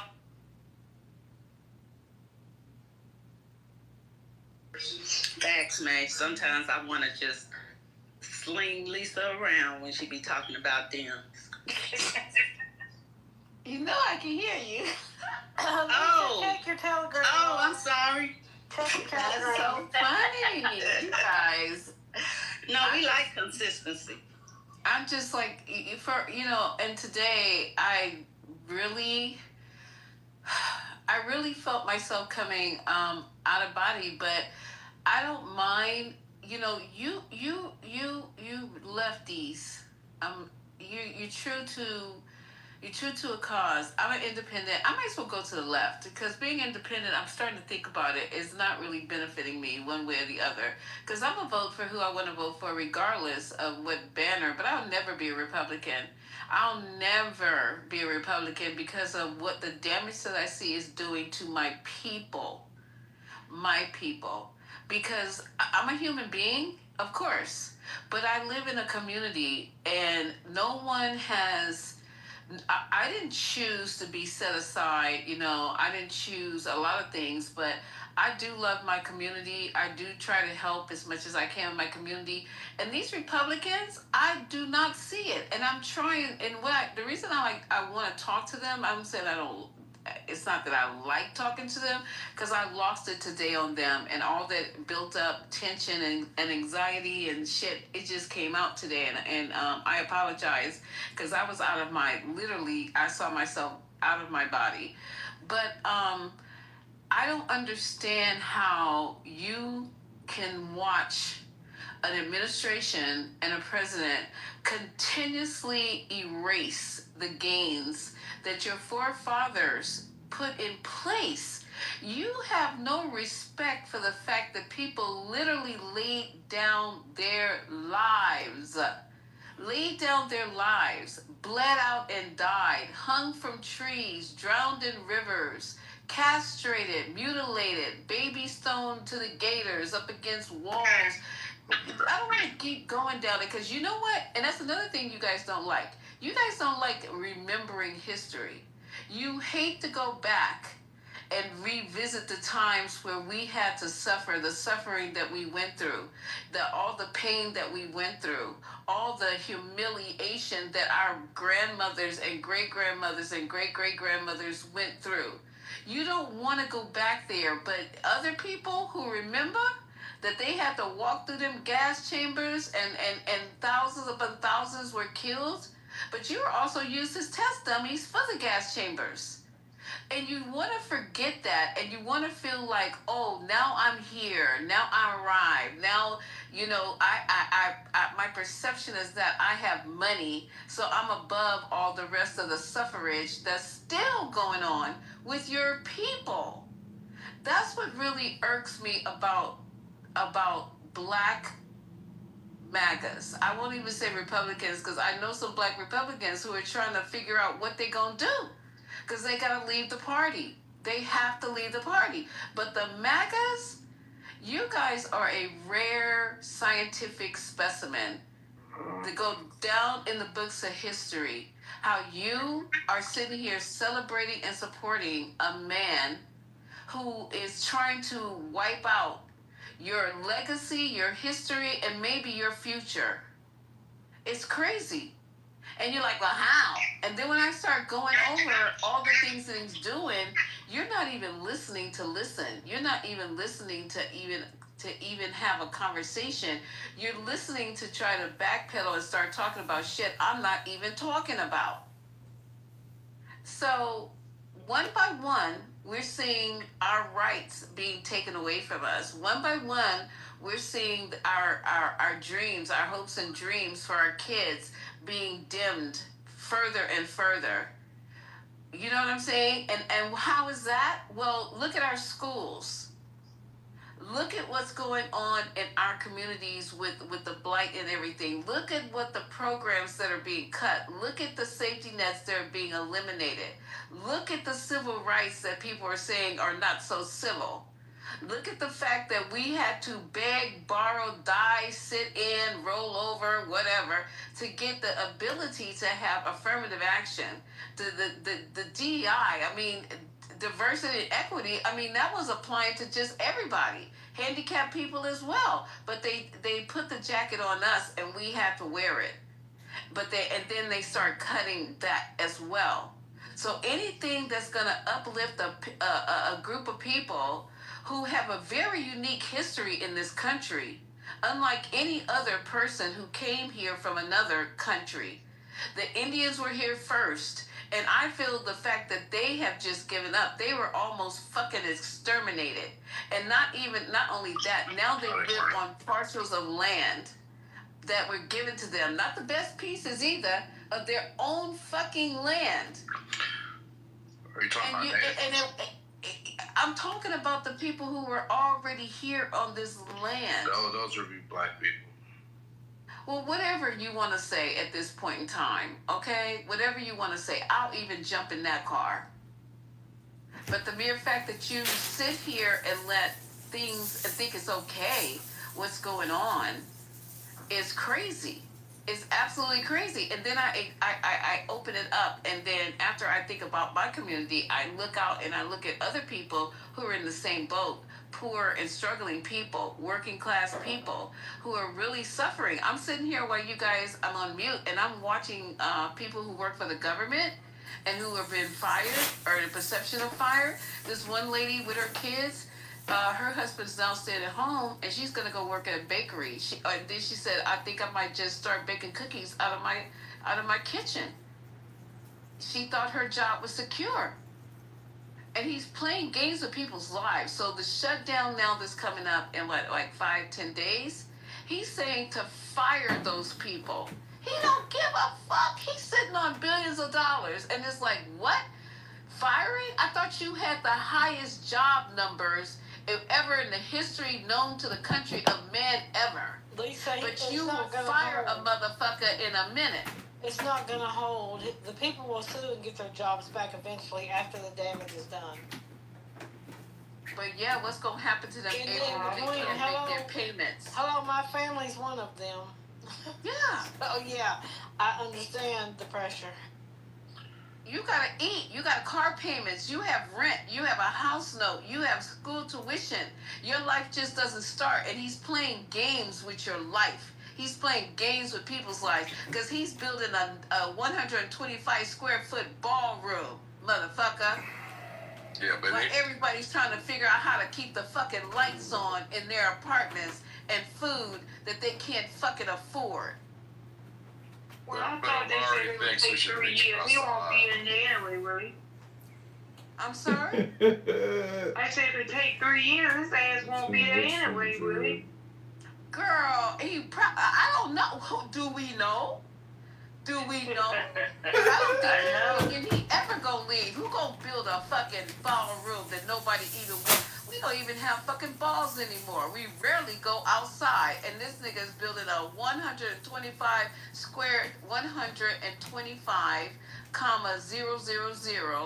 foot ballroom that's 3 times the size as the White House. That don't make no kind of fucking sense.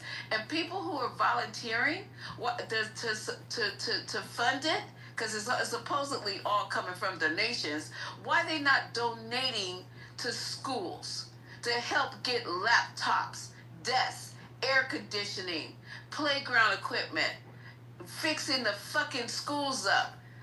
Why are increasing teachers' salaries? Why they not donating to that kind of shit? But then they want to talk about, oh, these kids, they just hanging out. These kids have nothing to do. These kids. But you're going to build a ballroom that nobody's going to have any balls in. I'm really just sick and tired of being sick and tired in this country. I'm sick and tired of black people. You can vote for whoever you want to, and I can talk about you whenever I want to. So, and I'm sorry if I hurt your feelings because I'm not trying to, but it's just...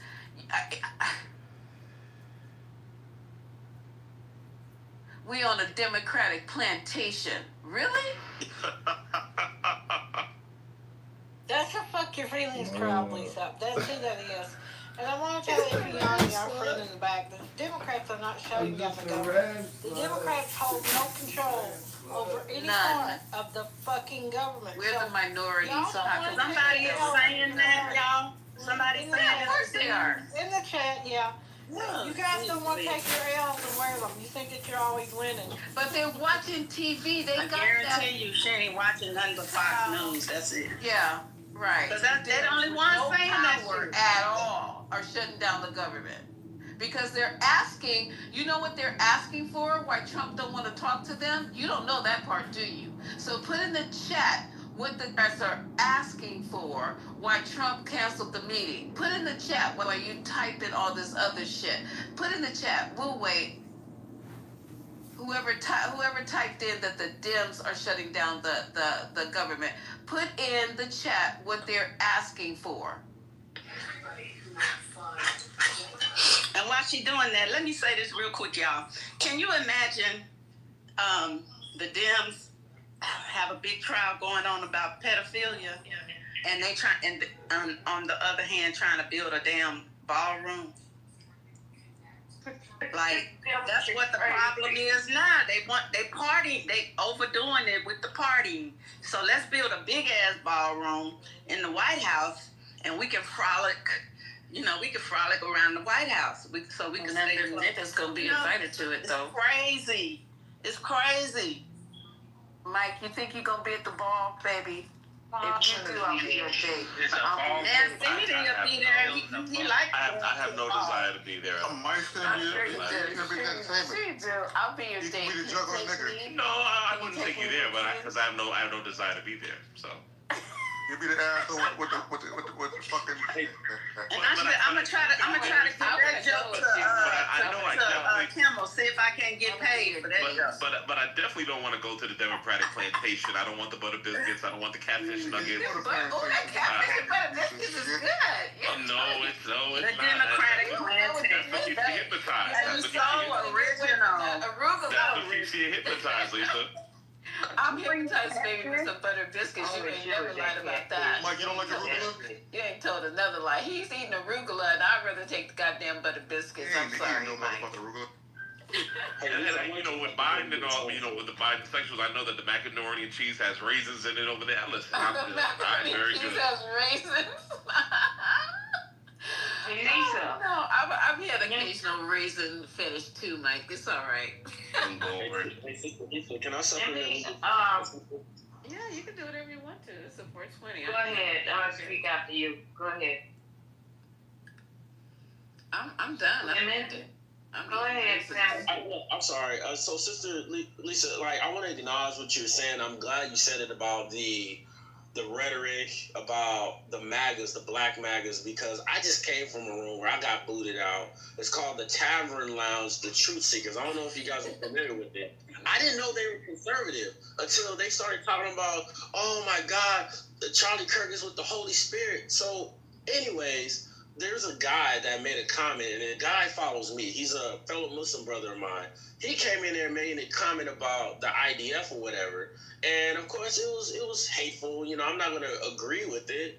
But of course, that was his opinion, you know. So I came in on his behalf, and I said, you know, I'm new to the stage. I apologize. The brother followed me in. I didn't know. But he's very passionate about his beliefs regarding the Israeli-Palestinian situation. And he's like, I don't care. You know, we don't tolerate this hateful stuff. I said, I understand. However, let's get something clear here. In some of our rooms, in both black, because I'm a black man, and I'm also a Muslim, in both rooms, you've had people come in with racist and anti-Muslim vitriol. I've heard it. In black rooms I've been in, you've had so-called MAGAs, aka white supremacists, come in there and say, well, your parents should be hung from trees like the 1920s. And I've heard in Muslim rooms, people that claim to be Zionists say, well, I don't really care about the Palestinian and Gaza because the Gaza should be a part. Heard to say that on the right. And so when I brought this up, especially when I refer to the anti-black rhetoric, I guess the curator, who looks to be black himself, but I'm assuming he's Nigerian or Ethiopian,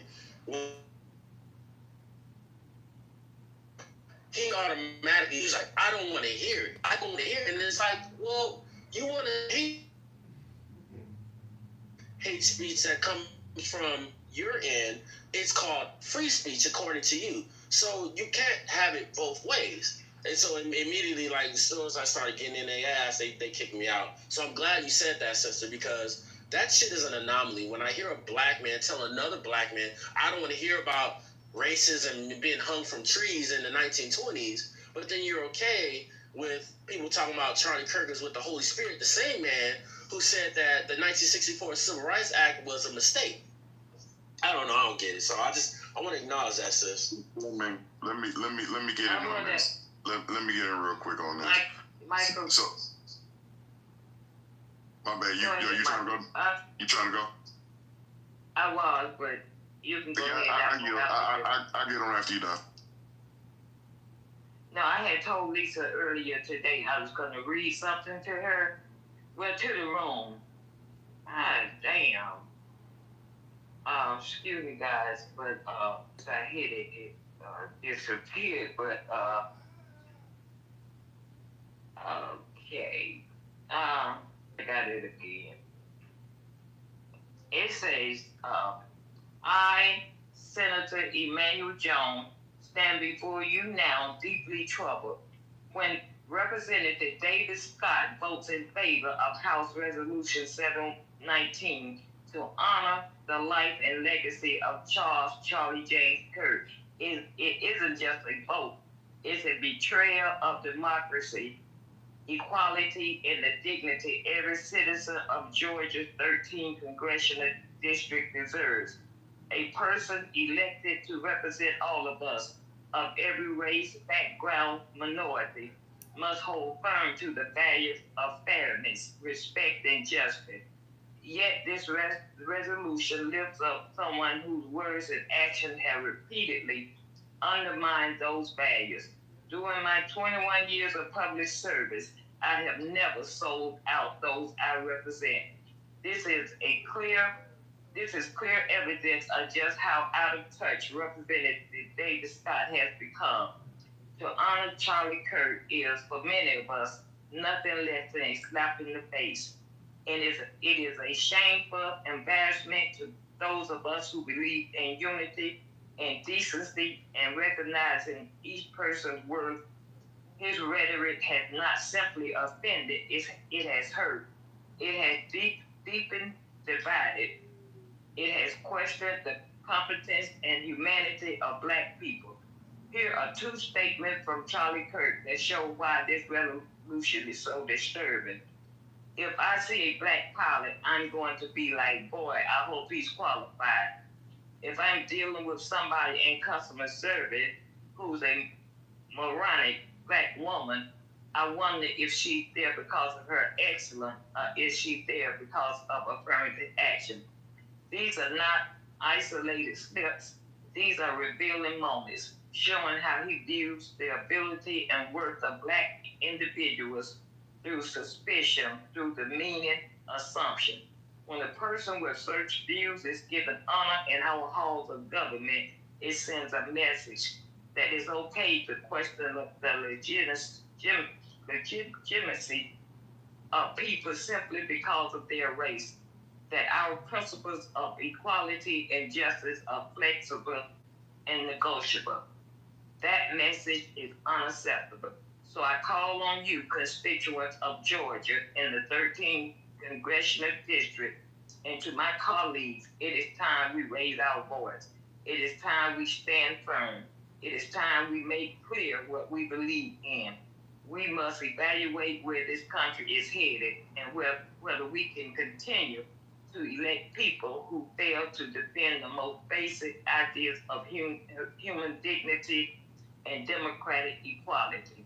We deserve representatives who stand up when figures like Charlie Kirk degrade our shared history, our future, and our ability to trust one another. We deserve better than this, because if we stay silent, we become complicit. Senator Emmanuel Jones, congressional candidate for District 13. So both of those people are Democrats, Lisa. But David Scott voted on the bill. And how can we, I don't know, y'all, these are, I don't know. Not vote his ass back in. Yeah, that's exactly what I'm saying. A lot of us gotta go. A lot of, not just Black leaders that are currently being complicit, actually not speaking out. The other ones gotta go too. We just have to vote these people out because they're not being effective. They're not doing their jobs. They're not, to my liking. So whoever is representing my districts, whoever is representing me, and the ones that I feel that are not, I'm not voting for them. That's plain and simple. That's my right. That is my right. And hopefully my vote will count. And we need to just get these people out of here and start trying to figure out how we're going to. Somebody said we're going to have to it's going to be the new Reconstruction when Trump leaves. It's going to take a long time to get that stench out of there. It's just not opening up throwing up the windows or whatever and putting somebody else in. It's going to take a minute because he's been there 7 months and he's on a destructive path. And our good friends who come in here, MAGAs, calling us on the plantation, you guys have a lot of nerve calling Democrats on a plantation when you're not even represented in this administration. You're not represented at all. I mean, and what's the alternative for the Democrats? What did we get? What did we get? More butter biscuits, more catfish nuggets. Love them butter biscuits. That's why we got more these benign nice neglect, round. more trickle That's down. benign neglect. Nothing came. Nothing really. Mike, they got 120,000 square foot Popeyes. Exactly. You had a black woman cooking you butter biscuits in a decade. That's what's wrong with you. That's what's wrong with you. That's exactly what's wrong with you. You need some butter biscuits. You need some also black people got slaughtered. You do, baby. But I'm black sorry. people got slaughtered under the Democrats. There was a lot of police brutality under the Democrats, and everything was okay. It was peachy Who cream. got slaughtered? There was no black people that got slaughtered. There you go. You're right. Wait, no. Wait, so you gonna be arguing Hold up. Can I just have this back and forth? You know, you can have whatever you want. Can I? And it won't last long. After you done, Lisa. Yeah, it won't last long. I promise. It won't last long. I want to have your ear later. I know it won't last long. And I know you're a beautiful man, but let me tell you something, Mike. I want to know how and when black people got slaughtered, because I'm not understanding what you mean when you say black people got slaughtered under the Democrats. You had police brutality. You had all of those killings of all of those innocent black men and women. And, you know, what did you have with Obama? Oh, when the professor, was assaulted. Like last week. And everything, right? But also with your Democrats too. Let's not forget about that. And so what happened under was Reagan? What happened under Reagan? What happened under Bush? What happened under Nixon? What happened under? But what happened with the But you guys are supposed what to. What happened under Abraham Lincoln? Let's start at the beginning. What happened under George Washington? What happened under Abraham Lincoln? What happened under both of the? You guys said that you were progressives. What about the progression? What about the woke culture? Are you kidding? What the progression? Right. The reason that you can sit on this app and say these horrible things is a sign of the progression. What are you talking about? Blacks have progressed, sir. What are you saying? Are you saying that we have not progressed in this country? Is that what you're saying? Can I do this? I'm asking him. I didn't say anything about progression. You said we're progressive. Okay, so what I'm saying is that. Well, hold on, man. What I'm saying is that you had all of those police brutalities, incidents. Notice he didn't answer the question. I don't need 1,000 voices if I'm talking about. But we gonna call y'all out the bullshit. But we gonna call out the bullshit. You don't have to care. Call it out. But what Mike is saying is happened under every damn president.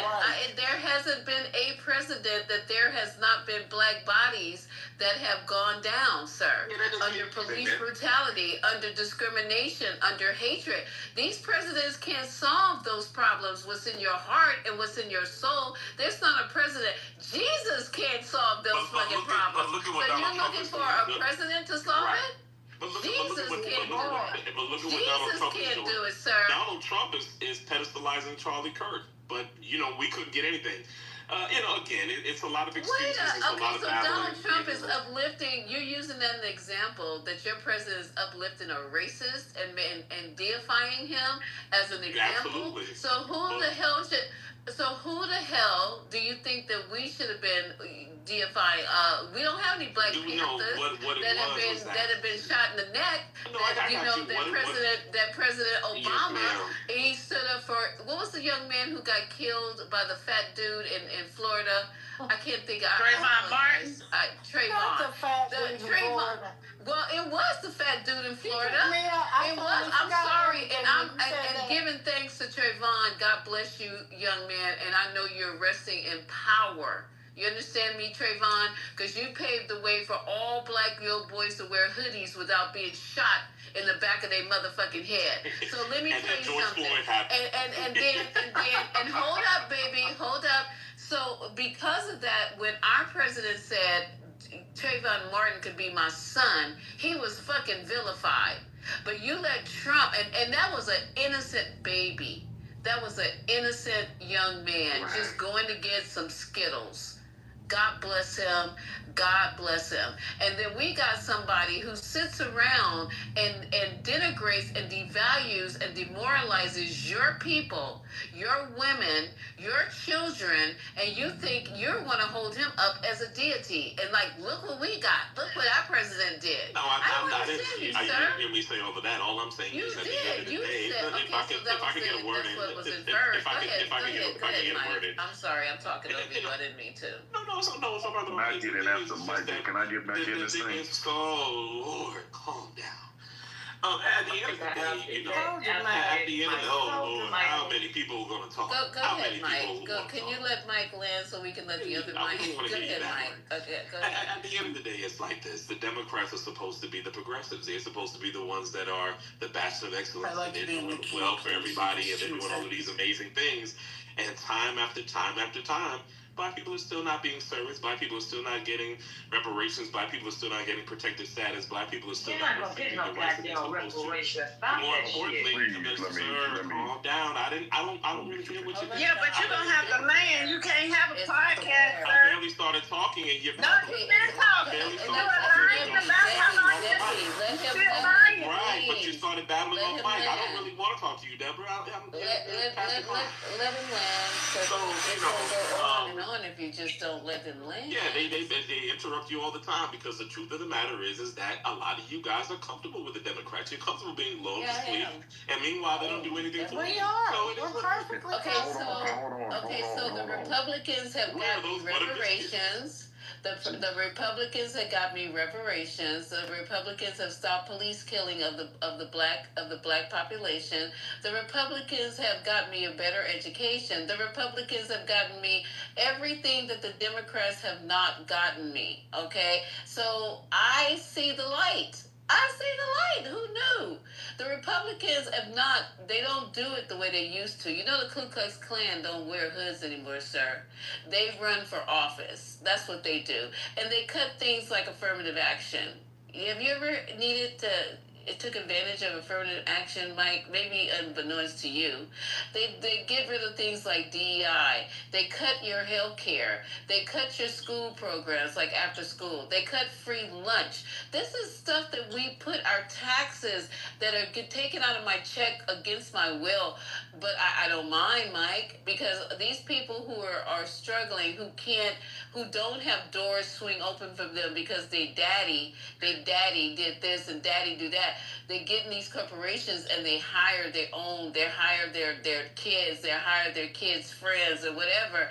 They do those things. So we have to put things in place where we, just as smart as they are, we have people just if not smarter. Do you know that you have to have a double master's and when some people just have a master's?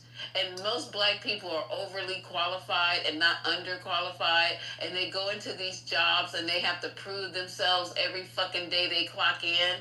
But it's not a problem because the Republicans have saved us. The Republicans have gotten us all these things that we need to help protect us and keep us from being fired for no reason, for having our food protected with the FDA, for having the CDC, for having all the things that Trump is getting rid of, my friend. So your food is not going to be inspected. We had a meat dude in here one time. I think he went over to Colombia because he was a passport bro. But he came in because he was a meat inspector. And he was telling me telling the room about when he goes to these plants and how these cows have tumors in them. And some of the meat people try to cut around the tumor. And he had me sick to my fucking stomach, and I don't eat meat like that anymore because of him. Now, Trump is trying to get rid of that. So now that these greedy-ass corporations can just slice through the fucking tumor and dye it with a little red dye, and I'm sitting here eating cancerous nodules because he wants to get rid of inspection of our food. The FDA, who's going to tell us about drugs, that how to take them and why to take them and when to take them. We're going to hire a lawyer who put a wellhead on his car and threw a bear in Central Park to tell us when and how and where to take medication. He's over that department. And I'm sorry. I'm so sorry that the Democrats have failed you with all the programs that they put in place over these many, many decades. They gave you civil rights. They gave gave you fair housing. They gave you the right to go to school without being harassed. That's what the Department of Education is for. It's not to tell you what to teach. It's just to protect your rights as a student and be able to go to school without being harassed. There's so many things the Democrats have done. Excuse us if we haven't done enough for you, Mike. Because maybe you don't know how to take advantage of these nice programs that have been put in place. Maybe you're unaware. So hang out with the sisters with the big hips like me that eat butter biscuits and can fry up a good batch of fish. And maybe you'll start being able to understand how to take advantage of it. Because, baby, it ain't nothing like a black woman's love. And we need black men like you to protect us, to understand us, to uplift us, to stay in the homes and help raise your babies so we can create strong communities. We need you, Mike. We don't need you across the fence eating arugula and looking over. You guys don't. You guys don't. Come to the cookout. Well, yeah, but the Democrats don't really care about black men. Lord. Okay. You got it, Michael. Mike, let me get in because I yielded to Alexander earlier. I'm passing the baton. I literally yielded my time earlier for Alexander. Now we on this. I was going to say what Fleming had said earlier or whatever when he talked about going into a room. I forget, it's like, fuck, I hate when we do this shit. Anyway, I was like, I had a point where I wanted to address what Fleming was saying and talk about the fact that we can't really reach across the aisle right now. So this incendiary stuff that they're doing, like this talk, or what I forget what Fleming had talked about, but he's saying like being like a black Muslim and what he was representing.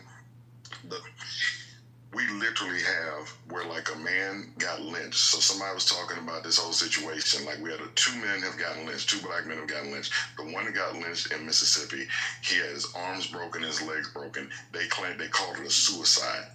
Nothing else, nothing to see here. There's a black man that was hung in Atlanta like maybe 3 or 4 years ago. They called it a suicide. I'm just saying that we're at a point now because of this rhetoric and because of this thing that happened with Charlie Kirk and because the way that they are right now.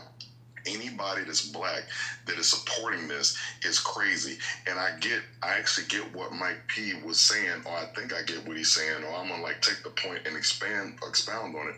So the Red Summer of 1919, those were Democrats that did all that shit. So it's like, so the Republicans freed the slaves, the Republicans gave us Reconstruction. Democrats, Southern Democrats, that was the Klan. So it's like, so all of this stuff, now we're Democrats now as black people, because of LBJ, because of Lyndon Johnson and the stuff and the Kennedys and the stuff that happened in the 60s, and it kind of flipped. And then like the Southern Democrats went away and they developed the Republic. What we have now is just, it's these parties or whatever. Do you know that we came here, we were kidnapped. Our people were kidnapped and bought here. This system and this constitution was put in place. It wasn't for us. So we're a part of this system because we're here.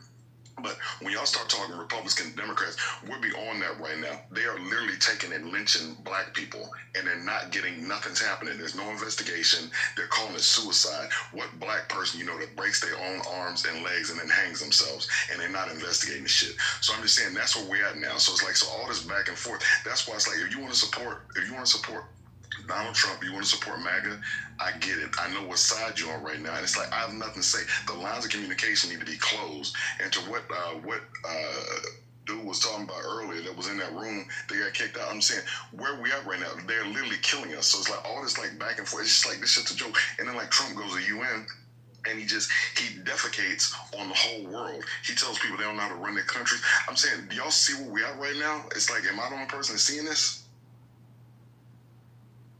I agree with you, bro. I agree with you. Trying to stop wasting our fucking time with something.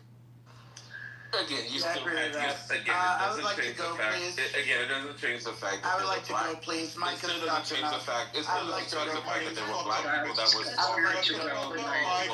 Lord. I'd like to go. I'd like to go. Thank you. Thank you. Thank you. Mute up. Goodbye. Thank you. Right. Pass the mic, guys. It's pointless having a conversation with these people. But I wanted to ask the stage anyway. If you had to guess, what political party released the unredacted military records of somebody running for governor in this country? Does anybody want to guess what political party did that? And can we all agree that it's wrong to release the unredacted military records of somebody? Oh, that must have been the Republicans did it. Can we agree that? So we can all agree, like MAGA, Wasn't Democrats, that Republicans. who are we speaking on? Because I was guessing. So let me tell you the story right now. You talking about Ojeda? The Trump administration released unredacted military records for New Jersey governor candidate Mickey Sherrill at the request of an opponent's of Mickey Sherrill's opponent's ally. So the documents included Rep. Mickey Sherrill's social security number, home addresses for her and her parents, insurance information, performance evaluations, and the non-disclosure agreement between her and the U.S. government to safeguard classified information. That's what the Trump administration did. And if we can't all, on both sides, agree that that is fucked up beyond belief, then MAGA is completely lost. And anybody who allies them is completely lost and un-American. And if you can't agree with that, I just don't know what to tell you. That's cold-blooded. Michael, I'm trying to look through the two stories of the two lynchings. Wait, do you want to respond to that, Omari, or not? No, I think that's self-explanatory. I agree with you on that, so I'm not gonna. Hold on, Omari. Don't do that. Okay. Don't do what? We can talk about that a minute, Omari. You don't have to do that. That's half the problem. Nothing resonates in this room. Nothing. Everybody trying to talk. What do you mean? I said I agree with him, Deborah. That's it. I'll post it. Okay. Anyway. I just want to say it's really fucking disgusting. But I just wanted to go back with Michael's statement on the lynching, and I just want to make sure that I understand. I'm trying to read through this here, and I'm looking through it, and I don't see anything that states that this was a right or left or political lynching. And so maybe you can, explain a little bit more about these two lynchings and why you believe I can explain, dumbass. Thank you. So let me explain. I don't mean to call you dumbass, man. I'm pissed about this stuff. So what's going on right now is that we need to get away from these parties. You know who John Brown is? The abolitionist John Brown. They got hung. No, you don't know nobody. Just go ahead and say. So John Brown, they call John Brown a radical Republican. He freed slaves. These political parties, we need to get away from this. It's like good versus evil. Like a man got hung. Do you think it was who you think did it? You think Nancy Pelosi? You think the radical, you think the lunatic left hung that boy in Mississippi? Is that what you think? The liberals? The ones that want DEI, the ones that want blacks in schools, the ones looking out for gays, the ones looking out for, do you think that those are the people that hung him? Or do you think that it was like the white, all the people from the rhetoric, from the Charlie Kirks? Do you think who do you think did it? I don't know, because it doesn't say anyway. It doesn't say who did it. I'm not the person. I didn't do the autopsy of the body. I'm not the investigator. So for you to say that, I think you can feel it. Just like the dumbasses on the right who maybe come out and say it's the lefties that do stuff. It's dumb. You're good, Omar, and that's why I don't come on stage anymore. And I'm literally gonna shut up because I need to do some schoolwork. You're good. I'm done. Like I said, I can't talk to y'all no more. So it's okay. So I just I don't mean to be like that in the conversation, but it's just getting stupid. Literally, somebody died, and we trying to go back and forth. Michael, what did Omari say that was wrong? Oh man. No, you guys don't do me like that. Wait, hold on. I'm just saying, honestly, really honestly saying, oh man, Omari he just. Okay, go ahead. Let me answer. So you said, Lisa, you said, what did he do this wrong? No, hold up, you guys. First of all, hold up 1 second. Don't do me like this because I'm not the enemy. I'm gonna ask you a question. The Omari said he looked at the articles. This is somebody we can talk to. Omari, you can talk to Omari. you might not like what he says, but he's the kind of person that I found that he can talk, and he will also agree when he feels something that, whether you guys believe him or not, is a whole different story. So he comes in here every night. He gets called all kind of names. He gets talked about, sure as you born. And there's situations, if you listen to him, he'll say, oh, I don't agree with that. And then he'll turn around and go, well, I do agree with this. So he goes back and forth, which is his right to do that. Can I answer your question? So I'm saying when he's looked at the article and he read the article or skimmed through the article, and it didn't say in the article who was being held responsible. As a matter of fact, they said it was a suicide. That's what they've been calling this, a suicide.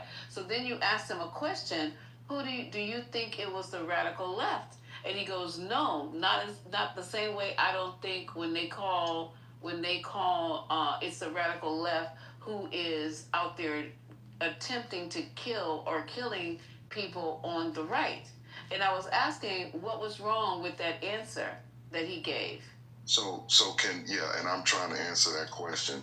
So we're at a time now, so it's like, so with this Republican and Democrat stuff, so 100 years ago, it would have been Democrats that would have been, so we were on Clubhouse in 1925 or whatever, we were on Clubhouse, if they had Clubhouse, we'd be saying that these Democrats or whatever are like killing us or whatever. It's like, like right. The Democrat, we're so glad we're Republicans. All this stuff now, it's like, because like, this is working. So it's like, so for him, what a black man has died, like HBCUs got like death threats after Charlie Kirk, and we talked about that when we had nothing to do with that. So what I'm saying is that you have one man who's in office right now who is clearly inciting things. Charlie Kirk wasn't even cold, and the man's talking about the lunatic left did this. I'm just saying at this point, and it's my prerogative, right? Like, we all got free. I'm just not engaging in this no more because it's stupid. If he can't admit that it was some white racist that broke a man's legs and hung him at a university in Mississippi, I mean, we just got nothing to talk about or what. I'm just at that point right now. It's just nothing to really talk about. It's not radical, right? It's not little. It's just people are dying, and it's like more people are like, they're outside now. Like the way that like that freaking what's Scrunchface or whatever, Laura Loomer went at Jasmine Crockett the other day.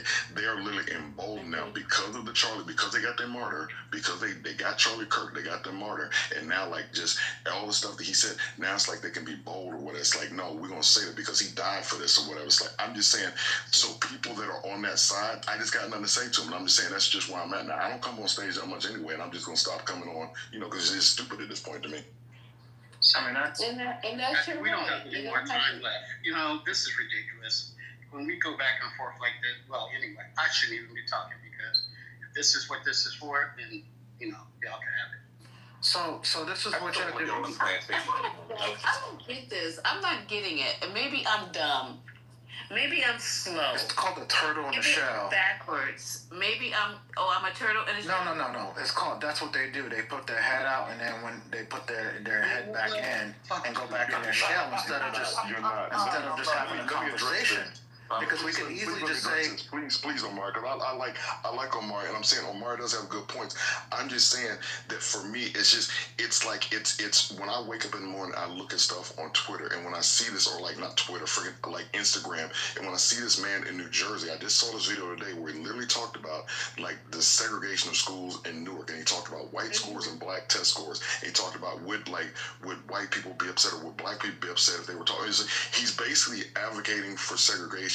When I hear what Laura Loomer did with Jasmine Crockett this week, and then when you hear about what happened, the threats, and I think we read out in this room, the credible threat that was received at the HBCU after Charlie Kirk got killed, when you see like a man was hung off a bridge in New York, when you hear about this man whose legs and arms were broken, who was hung, and then they called it suicide, what I'm saying is that stuff is going on right now. This is no longer, for me personally, this is no longer just like sort of academic conversation. It's literally going on right now, and it's just I can't, like, I got to protect my own like well-being, and it's like, and I just get too caught up in this shit. But what it's like, people are literally dying. It's not just so people that are supporting that, especially if you're black, you are literally supporting the hanging of black men. You're supporting people. You've thrown your lot in with a group that's literally lynching people, that's literally putting bomb threats out or death threats out at HBCUs.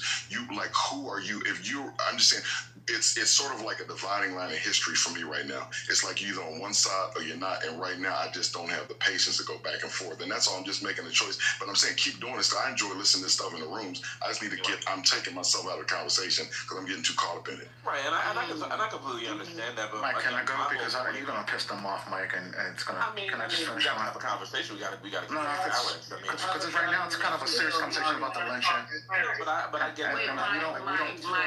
We don't want to go there. We want to have a serious...